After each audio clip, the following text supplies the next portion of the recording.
Je vais te dire pourquoi tu es là. Vers l'infini et au-delà. Bond. James Bond. Allô? Fais-le. Y'a personne au bout du fil? Ou ne le fais pas. Un grand pouvoir Mais il n'y a pas d'essai. implique de grandes responsabilités. Autant embrasser un Wookie, je vole. Hasta la vista. Et là, on est presque arrivé? Baby. On ne laisse pas Pépé dans un coin. On peut trouver le bonheur même dans les moments les plus sombres. Depuis que le cinéma parlant existe, le doublage a toujours été là. Il fait partie intégrante de notre culture. Ayant grandi dans les années 90, j'ai été bercé depuis ma plus tendre enfance par toutes ces voix iconiques. Quelle est l'histoire de la synchro? Cette technique est-elle toujours aussi noble ou risque-t-elle de disparaître? L'intelligence artificielle ne cesse de progresser. J'ai voulu rencontrer une quinzaine d'acteurs du monde du doublage afin d'en percer ses secrets et pour découvrir si oui ou non, quelqu'un a volé notre VF.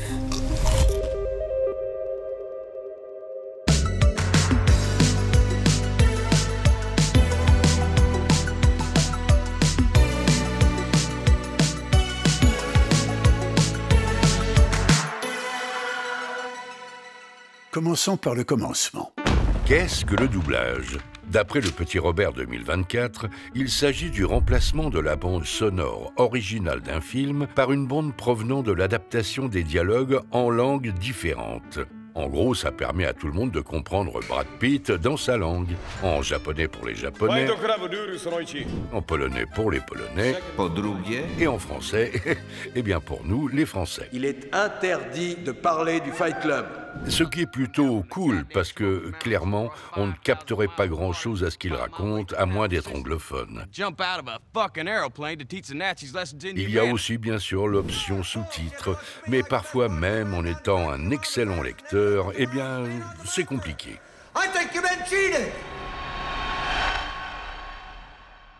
Mais qui se cache derrière ces grands acteurs américains et autres personnages de la pop culture ? Quand j'ai eu la chance de doubler Julia Roberts, il y a eu beaucoup de choses, et puis des films d'animation que j'ai eu beaucoup de plaisir à doubler, Dory, Anastasia, La Schtroumpfette. Je m'appelle Céline Monsara, je suis comédienne, je fais du doublage et d'autres choses encore. Ça a l'air bête de dire ça parce que c'est peut-être dans ce que j'ai fait, c'est la plus notoire, mais effectivement, doubler Daniel Craig pendant une quinzaine d'années maintenant. Et c'est pas fini, puisque même si James Bond est mort, lui continue, fort heureusement, sa carrière. Ça a été une chose passionnante pour moi. C'était en 2006, Casino Royale. Donc ça fait quand même une tranche de vie, pendant laquelle j'ai pas fait que ça, heureusement, mais quand même, j'ai l'impression d'accompagner, dans l'ombre, la carrière d'un acteur pour lequel j'ai une grande admiration, et presque une espèce de tendresse aujourd'hui.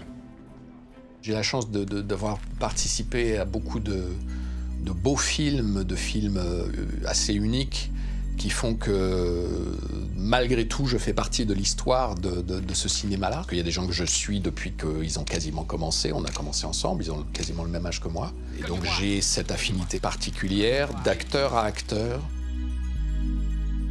C'est vrai que dans le courant du premier doublage, donc de Casino Royale, j'en suis arrivé à la scène où il me fallait prononcer la phrase mythique.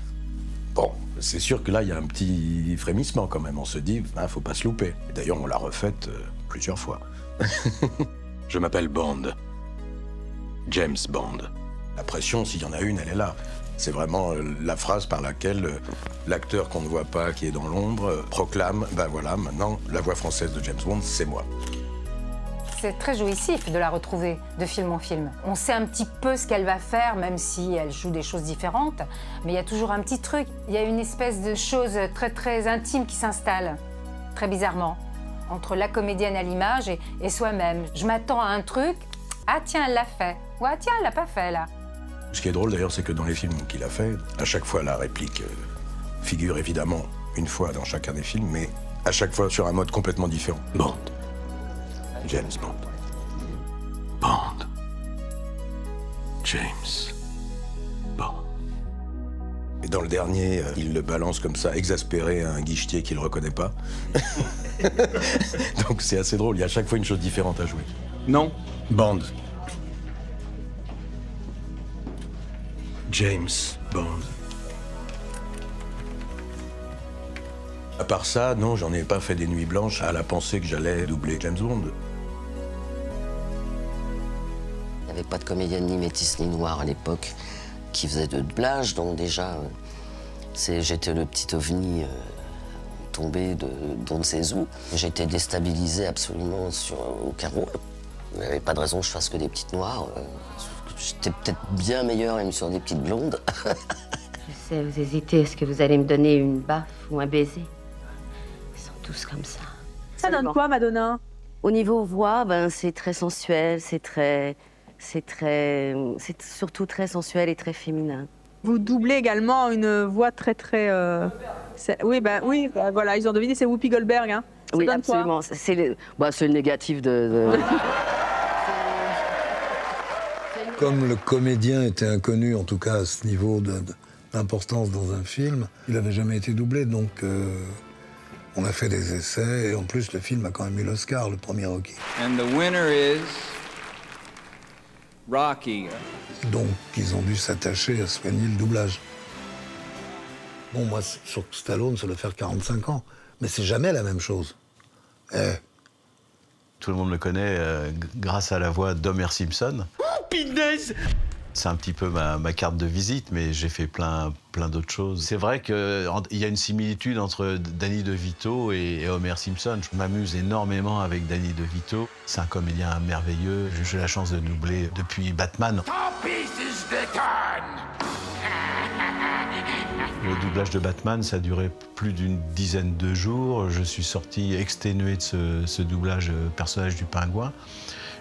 J'avais plus de voix, j'étais... voilà. Cette chaleur, quel enfer! Dans ce pays depuis 50 ans et je n'ai jamais rien vu de tel. Où sont pas le monde, je vous le demande. Enfermez-les dans une pièce jusqu'à ce qu'ils s'entendent. Un des films les plus fous que j'ai fait, c'est le Joker, ça c'est sûr. En français, tout a été gardé, tout ce que j'ai fait, il n'y a rien d'original qu'il a fait. Aucun rire, j'ai tout fait, tout. Moi, je me mets dans ce qu'il fait. Lui, le génie, c'est que lui, il est inventé, ça. C'est fou. C'était évident, en fait. Ce qui n'a pas rassuré ma femme, d'ailleurs. Ça me traversait le corps, parce que moi, ça me traverse le corps. C'est un peu comme quand on écoute une musique. Tout d'un coup, il y a un truc qui t'entraîne, mais de la racine des cheveux jusqu'au bout des ongles de pied. C'est un peu la même sensation, le même sentiment. Au point de vue juste énergie d'acteur, l'énergie de Joaquin Phoenix me correspond assez. Tu veux une autre blague, Murray? Non, tes blagues, on les a assez entendues. Tu obtiens non, quoi? merci, ça ira. Si tu croises un aliéné mental et solitaire avec une société qui l'abandonne dans son coin et le traite comme de la merde... Appelle la police. Je vais te dire, moi, ce qui est Appelle la police. T'obtiens ce que tu mérites, enculé! Il reste toujours quelque chose de chaque rôle, parce qu'on se découvre nous-mêmes. Même en doublage, c'est ça qui est extraordinaire. On va dans des recoins de nos personnalités. Parfois, je savais même pas que ça existait chez moi, quoi. Aucun rôle ne me laisse indifférente. Vous l'aurez donc compris, pour faire du doublage, il faut avant tout être comédien. Pour faire ce métier, il faut être un excellent comédien. Un comédien accompli. Il faut d'abord, à part les qualités que l'on a, se marier avec le personnage qu'on vous donne à jouer. Et ça, c'est extrêmement difficile. Mais alors, c'est quoi le plus important? L'important, c'est de rejouer ce qui se joue à l'écran pour en être le plus fidèle possible et qu'on ne soit pas choqué, ou en tout cas que vous ne vous posiez même pas la question de se dire « c'est pas très bon, il y a un truc, il n'est pas bon, ceci, etc. » Il y a beaucoup de gens qui ne comprennent pas que pour faire du doublage, il faut être comédien. C'est comme si on vous donnait un costume et on vous dit bah, « tu dois rentrer dedans ». Le costume, en fin de compte, c'est le personnage, il est à l'écran, il a joué, il est là. On ne peut pas faire autre chose que ce qu'il fait lui. Moi, je reçois tous les jours des messages de gens qui disent « je veux devenir doubleur ». Je dis « non, vous ne voulez pas devenir doubleur, vous voulez être comédien et éventuellement faire du doublage après ». Et les gens ont du mal à comprendre ça. Pas évident. Vous avez des gens formidables qui n'y arriveront jamais. Oh putain! On ne peut pas être plus fort que lui, on ne peut pas être inférieur à lui, donc c'est un jeu d'équilibre. Et pour l'avoir, il faut comprendre la scène à jouer, bien évidemment. Si on n'est que technique, c'est pas bon. S'il n'y a pas un peu de technique, ça dure pas longtemps. C'est pas de la voix off, c'est pas juste je lis un truc. On est censé rentrer dans une émotion, dans un visage qu'on voit en gros plan sur des cinémas de 15 par 4. Il faut que ça soit crédible. L'image est là, et on ne peut pas la changer. Je prétends essayer de jouer comme ça a été fait par celui qui l'a voulu. Mon interprétation ne doit pas être une falsification. Vous savez, c'est un travail aussi d'humilité. On va pas dire je suis meilleur que lui. C'est pas Allman qui fait rentrer 3 ou 4 millions de spectateurs, c'est Morgan Freeman. On est au service de l'acteur que l'on double. Ça arrive parfois. On dit, bon, tu me fais pas du whoopi, hein, Mike. Je me tire. Personne ne me parle comme ça. Est-ce que vous avez compris? Je fais pas du whoopi quand je double whoopi. Je suis Mike, comédienne, qui incarne la bouille et l'énergie que me donne Whoopi. En France, on a toujours tendance à mettre les gens dans des cases et puis on n'imagine pas qu'ils peuvent faire autre chose. On te met vite aussi dans les cases où on sait que tu performes. Donc du coup, il est génial quand il fait ça, alors on a tendance à te prendre comme ça. Il faut que je cite personne, il faut que je fasse ça. Quand on est sur des séries un peu importantes, les chaînes, après, elles se disent « Ah bah non, il fait ma voix de mon personnage hyper important dans telle série qui cartonne, je ne peux pas le mettre sur autre chose, on va le reconnaître. » Donc on a tendance à dire « Non, pas lui, parce qu'on entend trop. » Moi aussi, je te nique. Je vous emmerde tous autant que vous êtes. On me propose très peu de choses, hein, vous savez, parce qu'on m'a tellement catalogué avec Stallone. Et je prends toujours l'exemple de Serge, parce que quand on me dit « Ah, toi, mais on te reconnaîtra entre mille, tu parles mon cul, oui. » Il était la voix de Dort Young, le comédien qui joue le beau-frère de Stallone, de Rocky. Qui c'est qui t'a sonné, toi? Lâche-moi un peu les baskets, tu veux? Cet odieux personnage, enfin, qui est merveilleux à jouer. Quand je pose la question, je dis « Mais vous avez déjà entendu cette voix ?» Allez, te gêne pas, cogne. Vas-y, tape-moi dessus. Je vais te bousiller les deux bras, tu vas voir ton punch. Alors que c'est la voix pour moi la plus célèbre du doublage, celle de Colombo. Ah, y a pas à dire, ça me dépasse. Personne ne fait le rapprochement. Et donc j'étais tricard souvent sur une chaîne, à chaque fois j'étais refusé, quoi. Or il se trouve qu'un jour je viens faire un guest pour une série pour eux. Vous avez fait tout ce chemin pour me dire ça? On le fait, et la boîte m'envoie quelques jours après un message de la chaîne qui lui dit « Mais quel est cet acteur qui a doublé tel comédien?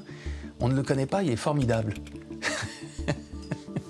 C'est une anecdote extraordinaire, je trouve. Je me supprimais de plein de trucs parce qu'ils voulaient pas me reconnaître, mais là, sur un personnage, ils m'avaient pas reconnu. À tel point qu'ils demandaient qui c'était parce qu'ils avaient trouvé que c'était bien. Il arrive aussi que certains doublages restent mémorables, mais pas pour les mêmes raisons. Allez, racontez-moi les potins. Il est là, monsieur, ma tête a coupé. Et en quoi cela me concerne? Mais pourquoi? On double pas des chefs-d'œuvre, hein, loin de là. Parfois, on est sur un doublage de série ou de téléfilm vraiment piteux, voire pathétique. Faut manger, mon bon ami. Je trouve que des doubleurs ont pris des codes, on parlait de codes des affiches tout à l'heure, les codes de doublage, presque de mettre trop d'intention dans une phrase très simple, genre « Hé les gars, qu'est-ce que vous êtes venus faire dans ce parking? On dirait que vous êtes là depuis des heures. Oh là là, me dites pas que vous êtes en train de dealer de la drogue. » Et t'as envie de dire « Gars, pourquoi? Simple, non? Je sais pas, qui parle vraiment comme ça en fait? C'est de la dope. » Et ça m'a toujours fasciné et j'adore ça. Les plus durs à doubler sont les mauvais acteurs américains. Je voudrais vous dire que je pense que vous êtes tous les deux également géniaux. Ils sont pas bons. Vous, en tant qu'acteur, vous le savez, vous le sentez. Ils parlent pas en rythme, il y a un truc qui est pas sincère, qui se passe pas. Et donc là, il faut rentrer dans des bottes trop petites ou des bottes trop grosses et qui sont pas bonnes. Et c'est chiant. Il peut arriver que l'on double des gens qui n'aient pas un talent fou, dont les films sortent. T'as sniffé de l'opium ou quelque chose récemment? Il faut les doubler aussi. On termine le doublage du Joker un samedi et le lundi matin, on fait les Feux de l'amour. Et c'est vrai que c'est très difficile à faire parce qu'il y a entre guillemets pas grand-chose à jouer. Le texte, c'est pas facile. Suis ton cœur là où la passion fleurit, chéris-la et prends-en soin car c'est ainsi qu'elle s'épanouit. Ouh. Il y a des fous rires parce que c'était l'ambiance, parce que c'est une sorte de grande famille. Je sais pas, depuis que les Feux de l'amour existent, il doit y avoir, je sais pas, 200, 250 acteurs qui sont passés sur la série. Un jour, pour TF1, je double un gros mec sur un sidecar et j'ai fait pipi dans ma culotte. Hein. Le mec, il est là et il fait « Fuck you mother !» Comme ça, en français. « Chenapan !»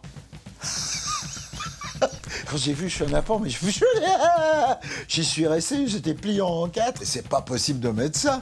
Et ben, on l'a laissé. Hein. J'ai une affection très très particulière à cet art, donc... J'aime pas qu'on me massacre. C'est viscéral, quoi. C'est un peu compliqué. Hé, qu'est-ce qui va pas? Excuse-moi, des soucis professionnels. Alors, oublie-les pour le moment. J'étais trop occupée pour faire la cuisine. Sortons donc. Allons au restaurant. D'accord? Ouais, ok. Remontons un peu le temps. Comment est né le doublage? Merci pour cette question. Pour ça, il faut revenir à 1927. Avec la sortie du Chanteur de jazz, le premier film parlant, le monde du cinéma muet appartient d'un coup au passé. Le problème? Comment adapter les œuvres parlantes pour un public international? C'est alors qu'une idée aussi extraordinaire qu'improbable surgit. Les versions multiples. Le principe est simple. On garde les mêmes décors, les mêmes costumes, la même équipe, on change uniquement les acteurs et on retourne le film dans différentes langues. On a ainsi pu compter jusqu'à 8 versions différentes du Secret du Docteur en 1930. Laurel et Hardy, eux, utilisent le même procédé mais rejouent phonétiquement leurs dialogues dans différentes langues, ce qui donna des versions étrangères à la limite du compréhensible. 8 boîtes de levure. Qu'est-ce que tu dis? Ça, c'est un phénomène assez étonnant. C'est alors qu'Alfred Hitchcock a une idée un peu moins farfelue. Le doublage, ça a démarré en 1929 avec Chantage, qui voulait faire une version parlante du film, et puis en fait, il avait pris la comédienne qui était dans le muet, elle avait une voix qui était effroyable, et donc il l'a doublée, il a trouvé une autre actrice britannique pour lui donner une voix qui lui plaisait. Oh, I can't tell you. It's too terrible. Le doublage se développe rapidement en France au début des années 30. On était obligé d'apprendre le texte par cœur. On n'avait pas la bande qui passait en dessous, qui vous disait où ça commence et où ça finit. C'était tout à fait différent de maintenant. Alors que le sous-titrage apparaît également dans les années 30, il est vivement attaqué par les critiques de l'époque, considérant qu'il est impossible pour un spectateur de suivre ce qu'il se passe à l'écran tout en lisant des sous-titres. Et pourtant, à cette époque, on est encore loin des doublages actuels. Les doublages du début des années 30 dans les films étrangers, quelquefois, alors surtout dans les westerns, c'était dégueulasse. Il n'y avait pas les progrès techniques de maintenant, on était obligé de parler terriblement fort. Mais dis-moi, Joe. Bon, quand on entendait des acteurs qui doublaient comme ça, bon, maintenant ce serait impossible. À l'époque, j'aurais parlé comme je vous parle en ce moment, ce qui est normal pour une conversation de notre genre sur l'écran. J'aurais été obligé de parler très fort comme ça parce qu'on n'aurait pas entendu. Alors, les acteurs parlaient moins juste, c'est forcé. C'était un peu caricatural, disons. Il se crée rapidement en France une réelle culture du doublage. C'est au début des années 50 que la bande rythmo fait son apparition. La bande rythmo est une bande lumineuse qui passe sous l'image. Le texte est calligraphié. Pour l'excellente raison, le texte doit suivre absolument le lip-sync, c'est-à-dire le mouvement des lèvres. Alors donc, on ne peut pas avoir une écriture extrêmement régulière. Si la bouche reste ouverte longtemps, on va avoir subitement une écriture plus large. Au contraire, s'il parle précipitamment, l'écriture va être beaucoup plus serrée. Les Italiens ne s'en servent pas, les Japonais ne s'en servent pas. Nous, en France, on est très attachés au synchronisme, là où les Allemands, les Italiens, etc., s'attache plus à l'idée générale, le jeu, la tonalité de la scène, et le synchronisme, c'est pas le truc le plus important. Les comédiens enregistrent par boucle. Il s'agit de fragments de scène d'1 minute environ afin de rester au maximum dans l'énergie d'une séquence. Mais est-ce compliqué de maîtriser l'art de la bande rythmo? Zut, je me suis vendu déjà faire. On n'a pas la possibilité de se poser 30 000 questions au doublage. Il faut y aller tout de suite, proposer quelque chose. La barre, elle doit te servir juste à voir combien il y a de mètres entre le début du texte, apprendre le début du texte, monter, démarrer. Là, tu t'en sers plus, tu montes, tu vois comment il démarre, quand il démarre, tu redescends. Alors là, c'est une gymnastique aussi, on descend pour voir le texte, et puis après, remonter pour finir avec lui. Ceci reste confidentiel. Aujourd'hui, il faut compter entre une demi-journée et 2 jours pour enregistrer un épisode de série et entre 5 et 10 jours pour un long métrage. Question salaire, les comédiens de doublage sont payés à la ligne, ou à la réplique si vous préférez. Donc plus il y a de dialogue sur un personnage, plus ça devient intéressant. C'est très décevant de doubler Tarzan parce qu'il ne dit pas grand-chose. Il procède par onomatopée, il dit « Oh oui, Tarzan content, Tarzan pas content », puis après, à son s'aperçoit à l'arrivée que ça fait très peu d'argent, tout ça. Avec le numérique, plusieurs métiers disparaissent, comme celui de calligraphe, projectionniste ou encore bruiteur. T'es prêt? Mais d'ailleurs, quels sont les différents métiers derrière un doublage? Hugo Amizé, plus connu sous le pseudo Mr. Fox, a lancé sa chaîne YouTube spécialisée sur le doublage début 2010. Il y a des auteurs qui se creusent la tête pendant des mois sur comment je vais traduire tel jeu de mots et qui sortent des trésors d'ingéniosité. Puis alors le français, c'est compliqué parce que pour aller 10 mots américains, il faut 25 mots français pour dire la même chose. C'est pourquoi, quelquefois, en doublage, on parle très très vite. Et on parle plus vite que même le comédien ne le fait en original. J'avais vu une série, c'était une boulangerie où c'était marqué sur un panneau « Bake the world a better place ». Donc bake, gâteau, à la place de make the world a better place. L'adaptatrice s'est creusé la tête pendant un moment et finalement a proposé « Pâtissons un monde meilleur ». Ça, c'est le genre de truc qui s'improvise pas sur un plateau. Puis les DA ou directeurs artistiques entrent en jeu. Ils sont l'équivalent d'un réalisateur sur un tournage. Alors, je t'explique vite fait. Ils sont responsables du casting de voix et dirigent les différents comédiens lors de l'enregistrement en veillant à être au plus proche possible de la version originale. Faut jamais oublier que s'il n'y a pas un super auteur derrière, quelqu'un qui nous dirige très bien, un super ingé son qui parfois peut être le même qui va faire le mixage, ça marche pas. Il suffit qu'il y ait un maillon qui est faible pour que ça affaiblisse toute la chaîne. D'ailleurs, comment sont choisies les voix? Que c'est toujours la même personne qui double le même acteur. Sur certains, on est plusieurs. Par exemple, Ben Affleck, il y a mon ami Jean-Pierre Michael qui le double aussi. Alors bonjour, je m'appelle Jean-Pierre Michael.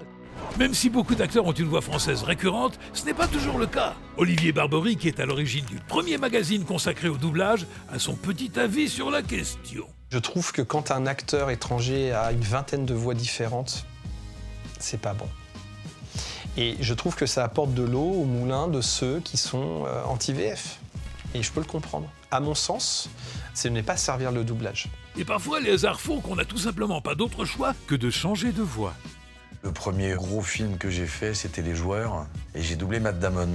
Mais vous pourrez me rétorquer, mais c'est Damien Boissou. Oui. Mais tout à fait d'accord.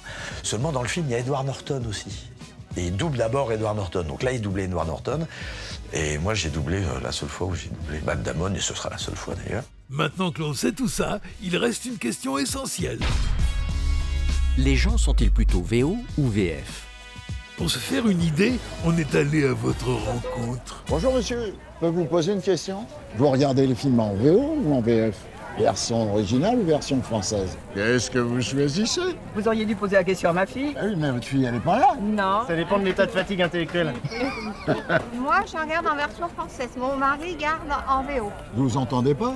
Ça pêche pas de s'entendre. On se retrouve dans l'essentiel. Ah, voilà. VF. En VF? Et à Paris, c'est pour trouver une salle avec des films qui sortent, les films récents. Oui. En version française, faut sauver de bonheur. Ah bon? VO. Peu importe la langue. Mais qu'est-ce que vous avez contre la VF?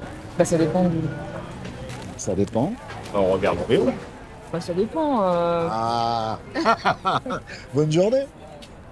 Il y a une bulle chez les gens qui regardent des trucs en VO, et notamment les Parisiens qui ont la chance d'avoir un réseau de cinéma qui diffuse majoritairement de la VO. On peut avoir tendance à croire qu'aujourd'hui, qui regarde encore de la VF? Alors que pour les films étrangers sortis en salle en 2021, 71% des spectateurs ont plutôt choisi une version doublée. Pour les plateformes, Netflix France ne donne pas accès à ces chiffres, mais certifie que la majorité des spectateurs français regardent les programmes en version doublée. Même tendance à la télé, où les contenus sont diffusés par défaut en français. Si quelqu'un maîtrise très bien une langue et puis qui préfère regarder en anglais ou en russe ou en chinois, moi, ça me pose aucun problème. Mais il y a des gens qui ne parlent pas toutes ces langues. Et il faut penser à eux. Le doublage, malgré tout ce qu'on peut en dire, il est vertueux. Ne serait-ce que les enfants, ils n'ont pas forcément fait anglais première langue à la maternelle. Je pense qu'aujourd'hui, les gens ne connaîtraient pas Dragon Ball et les animés s'il n'y avait pas eu une VF. On aurait mis des dessins animés japonais, personne n'aurait écouté. C'est naïf, mais il y en a quelques-uns qui m'ont dit « mais je savais même pas que Whoopi Goldberg ne parlait pas en français ». Et puis la francophonie, ça représente quand même 600 millions de personnes dans le monde. La VF, ça circule en Afrique, ça circule en Polynésie, ça circule en Suisse, en Belgique, excepté au Québec qui ont leur propre version québécoise. Autour de moi, il y a beaucoup de gens qui parlent japonais grâce à la VF. C'est quand même dingue. Le problème du doublage, il se pose à partir du moment où vous maîtrisez très bien la langue et où vous vous dites « j'ai le choix, pourquoi je me ferais chier avec du doublage ?» Ce que je peux très bien comprendre. Je trouve qu'enlever à un acteur sa voix, la voix avec laquelle il a tourné, bah, c'est enlever la moitié du film. Aie foi en moi, comme j'ai eu foi en toi. J'ai toujours été comme un père pour toi. Be a son to me now. Je le constate et je le respecte encore une fois, mais j'ai du mal à le comprendre. Comment des gens qui aiment vraiment le cinéma aiment tel acteur, mais avec la voix de tel autre? Plaqué dessus du français, pour moi, ça reste un non-sens par rapport au film original. Pour que le doublage disparaisse, il faudrait que tout le monde devienne un esthète en disant « j'exige de voir le film en version originale ». Mais je crois pas que c'est pour demain. Effectivement, la France se classe seulement 43e en termes de maîtrise de l'anglais, très loin derrière les pays nordiques. Alors que dans le Nord, en Suède, Danemark, machin et tout, ils parlent tous anglais presque aussi bien que leur langue natale. Ils ont à peine une pointe d'accent parce que c'est une autre éducation à l'origine. D'ailleurs, je suis même pas sûr qu'il y ait du doublage là-bas sur leurs films. C'est vrai qu'en Suède et aux Pays-Bas, par exemple, ils ne diffusent que les films en version originale sous-titrée, à l'exception des programmes pour enfants. Une situation qui n'est pas près d'arriver chez nous. Donc c'est vrai qu'il faut voir quand même les films en VO pour les acteurs, et en même temps, vous avez été trop bon, vous avez trop bien travaillé. Donc c'est vrai que c'est compliqué, quoi. Une fois, j'ai vu Elephant Man, et au bout de 10 minutes, je me dis, mais c'est en français. Oh, merci. Et là, pour moi, ça, c'est la preuve. Un bon doublage, on s'en aperçoit pas. Puis il y a des fois, tu fais, oh, bon, on va mettre plutôt VO. On peut aussi perdre de la sincérité à force de coller des couches comme ça. Dès qu'on passe sur des langues extra-européennes, ça devient de plus en plus difficile quand même pour les amateurs de doublage. Un film coréen doublé en français, ça commence à frotter. T'as raison, c'est ma faute, c'est vrai. Oui, je suis coupable. Mais les films japonais posent des problèmes particuliers, car les japonais hachent toutes les phrases en phrases de 4 à 5 mots.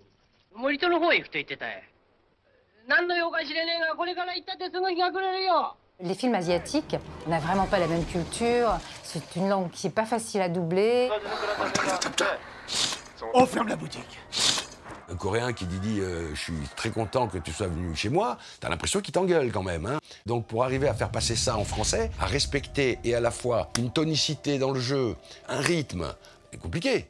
Il n'y a aucune référence de jeu au niveau émotionnel. C'est presque de la création de voix pour moi.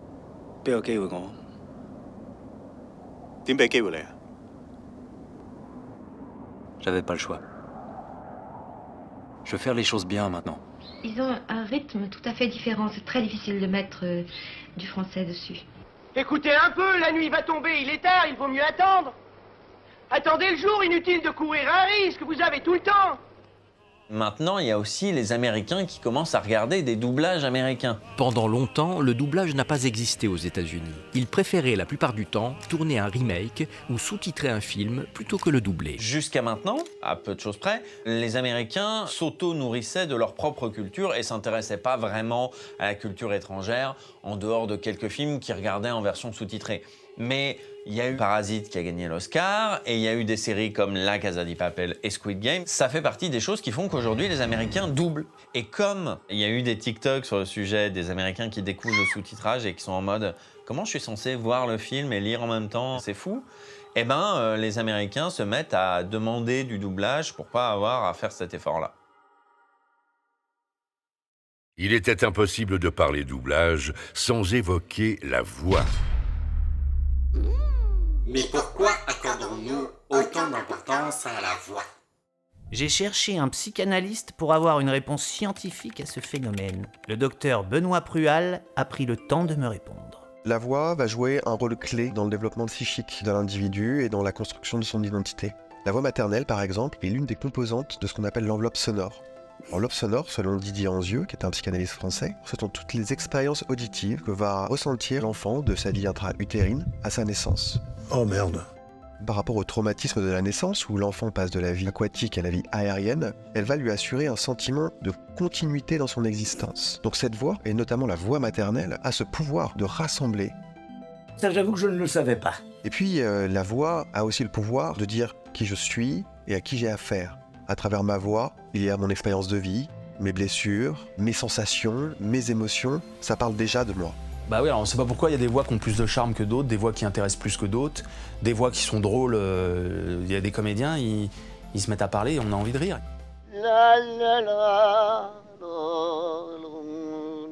Ça véhicule forcément tout ce qui nous traverse. Je crois que le doublage fait beaucoup appel à l'émotion. Et la voix, il n'y a rien de plus intime que ça chez un autre être humain. La voix amène l'image dans l'inconscient des gens. Une photo, c'est quelque chose, mais une voix, c'est autre chose. Puis la voix, c'est affectif. On aime une voix, on dit tiens, cette voix me rappelle, etc. Me rappelle un souvenir d'enfance. Je crois que la voix fait beaucoup pour ça, pour les enfants justement, parce que dès leur plus jeune âge, ils ont été avec des voix qu'ils ont connues et qu'ils reconnaissent d'une certaine façon intimement à vie après. Parce que ça a fait partie de leurs premières émotions. Quand vous voyez un film, c'est pas anodin. Vous avez peur, vous riez, vous êtes fasciné, vous êtes inspiré. Mais ça, c'est passé à travers ce vecteur de l'image et de la voix, du son.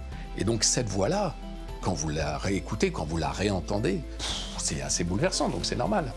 Il y a quelque chose de très intime. C'est comme pour les musiques, en fait. Les musiques qu'on a aimées quand on était jeune, et ben on les aimera toute sa vie, en fait. Les voix de mon enfance, c'était les voix de radio. Je vous ai compris. On essayait de mettre des visages, on fermait les yeux.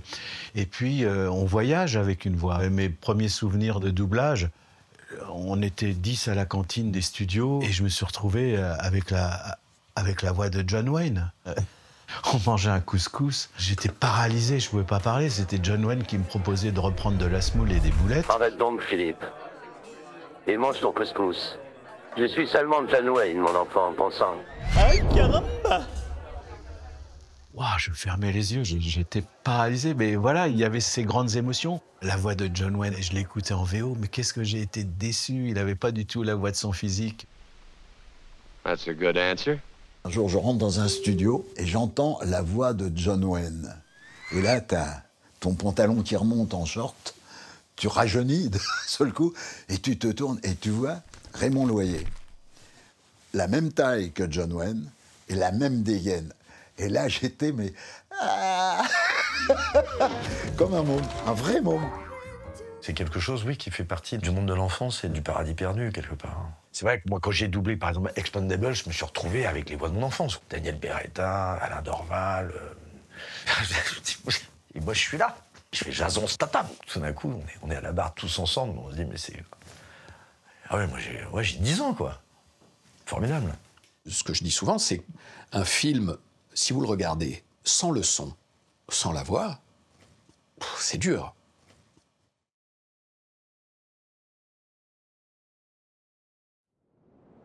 Par contre, coupez l'image et ne laissez que la bande audio, votre tête va recréer quelque chose. Vous aurez l'émotion, vous aurez les personnages, vous aurez les sensations, les enjeux. Très différents comme émotion. Je suis le seul au monde à le savoir. Donc la voix est plus forte que le film lui-même, que l'image lui-même. Là, on peut pas tricher, c'est comme des fois on peut se cacher derrière un instrument, mais chanter. Il y a vraiment la continuité de l'âme, quoi, de ce qu'est vraiment la personne. Il arrive même que le doublage influence à son tour le cinéma grâce au pouvoir de la voix, comme en témoigne Jean Dujardin. La voix que j'avais dans OSS 117, c'est les voix de doublage de Sean Connery dans Dr No. Alors, je serai là dans 1 heure, disons 1h30. J'ai un rire dans OSS où je fais les... ça. Et ben ça, cette voix-là, c'est le rire de Newman quand il rentre dans le train, il va jouer au poker et il pille complètement l'autre et il fait ah le Negan. C'est vrai. Et cette voix-là, ce rire, le rire moqueur est formidable. Donc c'est vrai qu'on va chercher des trucs, mais c'était pas pour piller, c'est que c'était en moi, quoi. Ça a toujours été en moi. C'est ton les voix. plaisir. Ah oui, c'est hallucinant tout comme ça nous constitue en fait, quoi. Et peu de gens le disent comme si c'était quelque chose d'un peu honteux, alors qu'en fait c'est notre Madeleine. Moi c'est complètement Madeleine. Enfin quand je vous entends, ça me fait vraiment une émotion. Quand j'ai rencontré Jack, je sais pas si tu t'en souviens, mais je te regardais comme je sais pas, comme un enfant, quoi. Mais en parlant de voix, qui est la voix la plus connue de France? C'est moi. Je m'appelle Simone Hérault. Le train, on a volé ma VF, va partir. Prenez garde à la fermeture des portes. Attention au départ. C'est sûr que moi, on me connaît mieux en tant que voix de la SNCF qu'en tant que lectrice, et ça fait 20 ans que j'ai une compagnie de lecture. Le train, c'est quelque chose de tellement fabuleux qui fait partie de notre histoire. On a tous pris le train. Statistiquement, c'est évident que je suis la voix que l'on entend le plus, mais je n'en tire aucune gloriole. J'ai vraiment beaucoup de chance.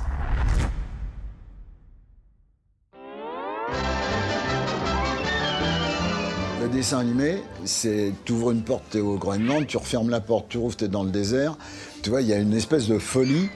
Tout ça, c'est assez amusant à faire. En 89, je fais des essais sur le personnage d'Homer Simpson. Bon, On m'avait montré un dessin du personnage. Pour moi, c'était plus un grand-père. Donc, instinctivement, j'ai vieilli ma voix, je me suis alourdi, etc. On me demande aussi de faire des taux avec différentes émotions, des taux d'épouvante, de frayeur, de tendresse, d'amour. Puis après, au bout de 6 mois, il y a un fax qui est arrivé des États-Unis. Bourrage, papy. En disant que j'avais été choisi sur ce personnage et sur cette série. T'es un peu plus cloisonné sur un personnage vivant, quoi. Le dessin animé, tu peux te laisser aller. Quoi de neuf, docteur? Arrête de me faire de la vapeur sur la queue! En restant toujours dans l'histoire, hein, attention. La première saison est arrivée, il n'y avait que 13 épisodes. Série un peu bricolée, hein. Si vous regardez encore les premières saisons, c'était fait un petit peu à l'arrache. Alors, qu'est-ce que vous en dites? T'as fait ce que t'as pu. On était dans la belle animation Disney, on s'est dit cette série avec des personnages à la peau jaune, il n'y a aucun avenir, on va faire les 13 épisodes tranquille et puis on passera à autre chose. Et puis il y a eu une deuxième saison, il y a eu une troisième. Je m'appelle Brigitte Lecordier, je suis comédienne et ma voix est connue dans les petits héros de dessins animés. Chaque personnage m'a procuré du bonheur à sa façon, quoi. Quand tu parles d'un Goku, d'un Oui-Oui, ils m'ont amené 30 ans de chemin, des fois difficile, mais je suis allée à Tokyo, je suis allée en Islande. Je crois que je suis une des rares comédiennes qui a voyagé autant grâce à sa voix, c'est quand même dingue. Première fois, je me retrouve devant un petit Goku, on ne sait pas d'où il vient, on ne sait pas ce qu'il est, on n'a pas cette culture-là, on ne connaît pas le Japon. Avant, tous les petits personnages avaient des petites bouilles rondes, tout était beau, lisse, etc. Et d'un seul coup, il y a un petit bonhomme qui arrive avec des cheveux pointus. La première scène, il fait pipi dans l'eau. Je vais manger du poisson aujourd'hui, ça me changera. On n'a jamais vu un petit personnage tout nu avant Dragon Ball. Je fais partie des grands classiques du dessin animé. Les rayures de Tigrou m'ont embarqué sur des pistes avec les mômes extraordinaires. Sylvestre, Sapristi Fils, évidemment aussi, Sam le pirate. Et puis c'est très marrant le doublage de dessin animé parce qu'on n'est pas obligé d'être accroché au millimètre près sur l'articulation particulière d'un personnage humain. Alors qu'au service du comédien qu'on a en face de toi, la moindre des choses, c'est d'être le plus respectueux possible de ce qu'il fait. Oh, j'ai fini de débugger le réseau téléphonique. Enfin, vous savez, je devais le faire, je l'ai fait. Enfin, vous m'aviez dit de le faire, j'ai réparé le téléphone et j'ai aussi pensé qu'il fallait que je vous dise que le système va compiler pendant 18 à 20 minutes et que quelques réseaux secondaires peuvent subir quelques coupures, mais il n'y a pas à s'inquiéter, c'est un truc normal. Et moi, je dois faire la voix de ce petit personnage. Je ne savais pas si c'était un petit garçon, un petit singe, un animal. Et puis, j'ai eu un directeur artistique extraordinaire qui a fait aussi Tortue Géniale. Très bien, mais ça ne va pas être facile du tout. Et qui nous a dit, et je crois que j'ai gardé cette phrase pour la vie dans ma tête, on n'y comprend rien, mais on va faire du mieux qu'on peut. Tu ne m'auras pas si facilement. Et on va apprendre à le connaître en le faisant. Et heureusement qu'il nous a dit ça. Je suis vraiment heureuse d'avoir rencontré ce petit personnage. Pour Droopy, Attention, les gars. il a des grosses babines. J'ai dit, tiens, on peut pas parler normalement avec des joues comme ça. Alors j'ai fait, vous savez quoi? Je suis heureux. Bon, j'ai été pris là-dessus, mais le premier jour d'enregistrement, 8 heures, j'avais un bleu ici. Et puis j'ai essayé de l'autre côté, l'ingé son me fait, attends, c'est pas la même chose. Bon, pardon, hop.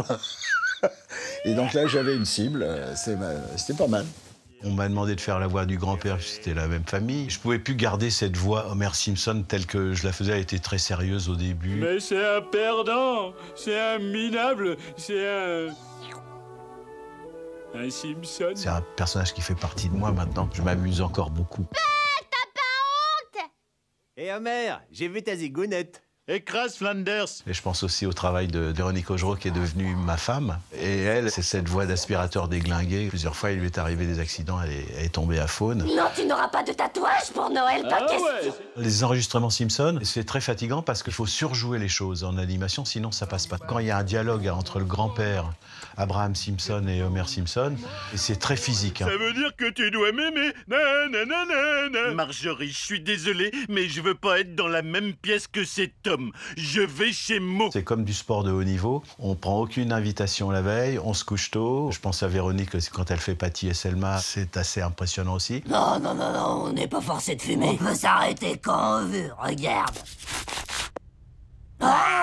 C'est très fatigant. J'ai eu le bonheur de doubler Fievel, qui pour moi est un merveilleux film. Et un jour, on avait offert une cassette à ma fille, je lui ai fait écouter. Et je la reverrai toujours, elle était sur sa petite chaise, elle regardait ça. Il était complètement captivé par l'histoire de Fievel qui perd ses parents, puis qui les retrouve à la fin. Elle avait pleuré toutes les larmes de son corps. Tu as perdu ta famille. Oh non, c'est horrible. Et à la fin, je lui dis, bah, tu vois, J'ai perdu ma famille. le chat, c'est la voix de papa. Elle m'a dit, non, papa, c'est pas toi. Ça reste ma plus grande fierté. Je serai triste quand la série s'arrêtera, ou peut-être que moi je partirai avant et que la série continuera. Mais je crois que je serai orphelin de ce personnage au bout de 34 ans. Et puis surtout, j'ai connu Véronique, voilà, on est devenus mari et femme, donc c'est une belle histoire. Il y a encore autre chose de différent, c'est dans les films d'animation, où là, ce sont des créations pures, où il faut trouver la voix du personnage, sachant qu'il n'existe pas encore. On a juste éventuellement un dessin, et ça c'est chouette. Il faut bien dissocier doublage et création de voix. Lorsqu'on réalise un film d'animation, on enregistre généralement les voix avant que l'animation soit faite. Dans Aladdin, par exemple, toute la séquence complètement folle de présentation du génie a été créée autour de l'improvisation de Robin Williams lors de l'enregistrement.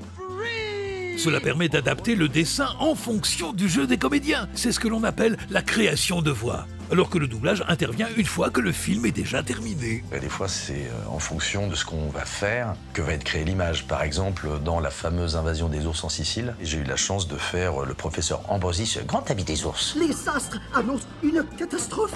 Des bêtes sauvages vont descendre des montagnes pour envahir la Sicile. Et on était filmé, on n'était pas motion capture, mais on nous avait dit surtout bouger comme vous imaginez que le personnage bouge, parce que après les animateurs vont pouvoir éventuellement utiliser ce que vous avez fait physiquement derrière le micro pour servir l'animation. Ça c'était génial. Très belle aventure. J'adore la création parce que tu es avec l'artiste qui a créé le personnage, l'univers. Tu fais de la sculpture avec ta voix.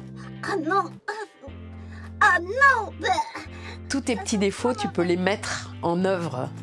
Et vraiment avec les créateurs. Oh, un cristal géant.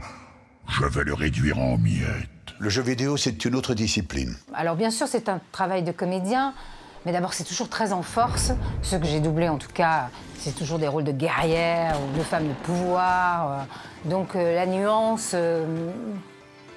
est un peu mise de côté, on dira. Et là, je faisais une... C'est pour mon fils. Pour ma part, on me fait faire les grands sages. Dieu, alors Dieu, je l'ai fait je sais pas combien de fois. Que Dieu, autrement dit, moi, vous bénisse, mes enfants. Ou alors des monstres abominables, qui feraient bien d'aller chez le dentiste, parce qu'ils ont des dents énormes. Le jeu vidéo, on n'a pas l'image, on a juste sur la télévision un signal. Là, on écoute l'original et ensuite, pof, on le fait. On doit respecter le time, le temps, et puis c'est tout. Ce qui remplace l'image, c'est la forme d'onde. Et donc, effectivement, mon œil va entre le texte et donc les formes d'onde pour essayer de me caler au mieux. Et quelquefois, ça, c'est très difficile. Et c'est ce qui donne, malheureusement, parfois des doublages complètement insensés comme ça, parce qu'il faut respecter l'onde. Super. Tu cherches la bagarre? Mais c'est une autre discipline, le jeu. C'est pas toujours très amusant.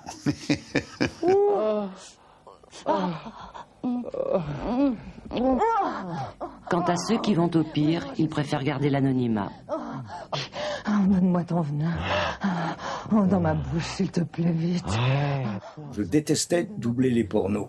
Qui assure ces doublages en France? Ce sont les acteurs. Et ce qui est rigolo dans les films porno, c'est qu'en général, les femmes qui doublent les pornos n'ont pas du tout le physique de l'emploi. Ce sont souvent des femmes qui ont un certain âge, une cinquantaine d'années, qui ont le tricot. Elles font du tricot pendant qu'elles doublent. Du tricot pendant le doublage. Et puis de temps en temps, elles se lèvent, elles viennent pousser 3 petits cris. Et puis elles reviennent faire du tricot, c'est très marrant. Vous avez pas eu l'occasion de le doubler sur ces films érotiques, Stallone? Non, j'ai refusé. Ah, on vous a proposé? Oui, il y a longtemps, il y a, je sais pas, 30 ans. J'ai dit non, parce que ces films n'étaient pas sortis avant. Et en plus, je crois qu'il n'y a pas grand-chose, enfin... mais j'ai pas eu envie. Voilà. Parce que je pense que ça se faisait un peu contre lui.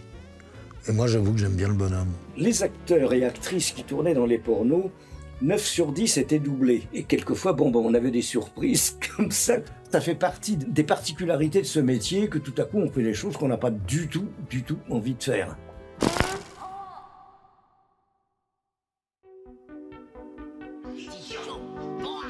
Au fil des décennies, plusieurs grands comédiens ont marqué cette profession du doublage. Y a-t-il quelque chose dont tu voudrais me parler? Et là, on est presque arrivé? Mais où est-il, bon sang? Regardez la taille de ce coffre. Vous pourriez y mettre au moins 3 macabées. On a appelé le chien Indian. Malcolm, tu peux y arriver. Je veux que vous compreniez bien à quel point ce que vous avez fait est grave. Par exemple, un film avec Bruce Willis. Si c'est pas Patrick Poivet, c'est pas possible. En original, il a une voix de canard. Et ma voix est devenue celle de Bruce Willis. Alors j'ai dit, youpi-kay, pauvre con. Oh putain, ah qu'il est con. C'est même plus intéressant qu'en VO, il paraît. Parce que Bruce Willis, en VO, il a pas un pet d'humour. Report me, come the fuck down here and arrest me. Just send the police now. C'est quand même une star aux États-Unis, donc. En étant Bruce Willis, il est quand même devenu Bruce Willis, hein, attention là-bas. Sans Patrick, parce que là-bas, il n'est pas en français. C'était très très copain. Bruce Willis lui aurait dit, si j'avais eu ta voix, j'aurais peut-être eu la chance d'avoir un Oscar.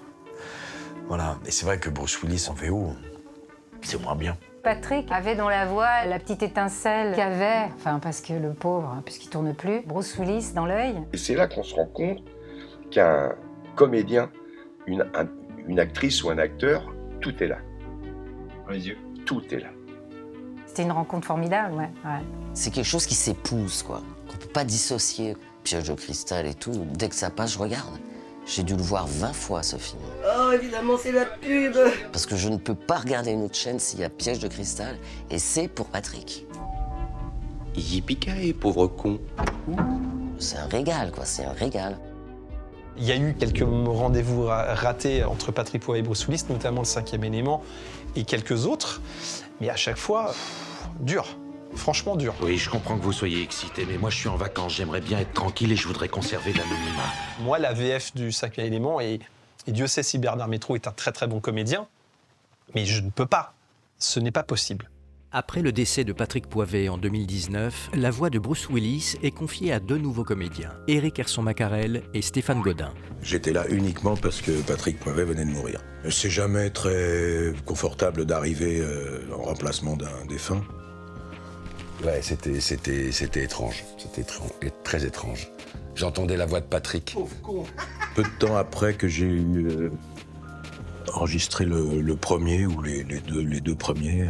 Première fois, tu veux un conseil d'ami? Casse-toi vite fait de mon siège. Il y a quelqu'un qui s'est adressé à moi dans une interview comme ça en disant... Vous allez être la nouvelle voix française de Bruce Willis? Tout de suite j'ai dit non. Moi ça me gêne un peu alors que Patrick Poivet est mort si récemment de me proclamer la nouvelle voix de Bruce Willis. J'ai juste là, dans l'urgence, doublé 2 fois Bruce Willis. Mais voilà, j'ai pas envie de m'approprier ce statut. Je serais incapable de faire ce que faisait Patrick Poivet. Évidemment, mon but n'était pas de faire du Patrick. D'abord parce que je ne saurais pas le faire, et puis surtout, ça n'a pas beaucoup d'intérêt. Il faut bien qu'ils soient doublés, ces films. Même si personne ne les regarde.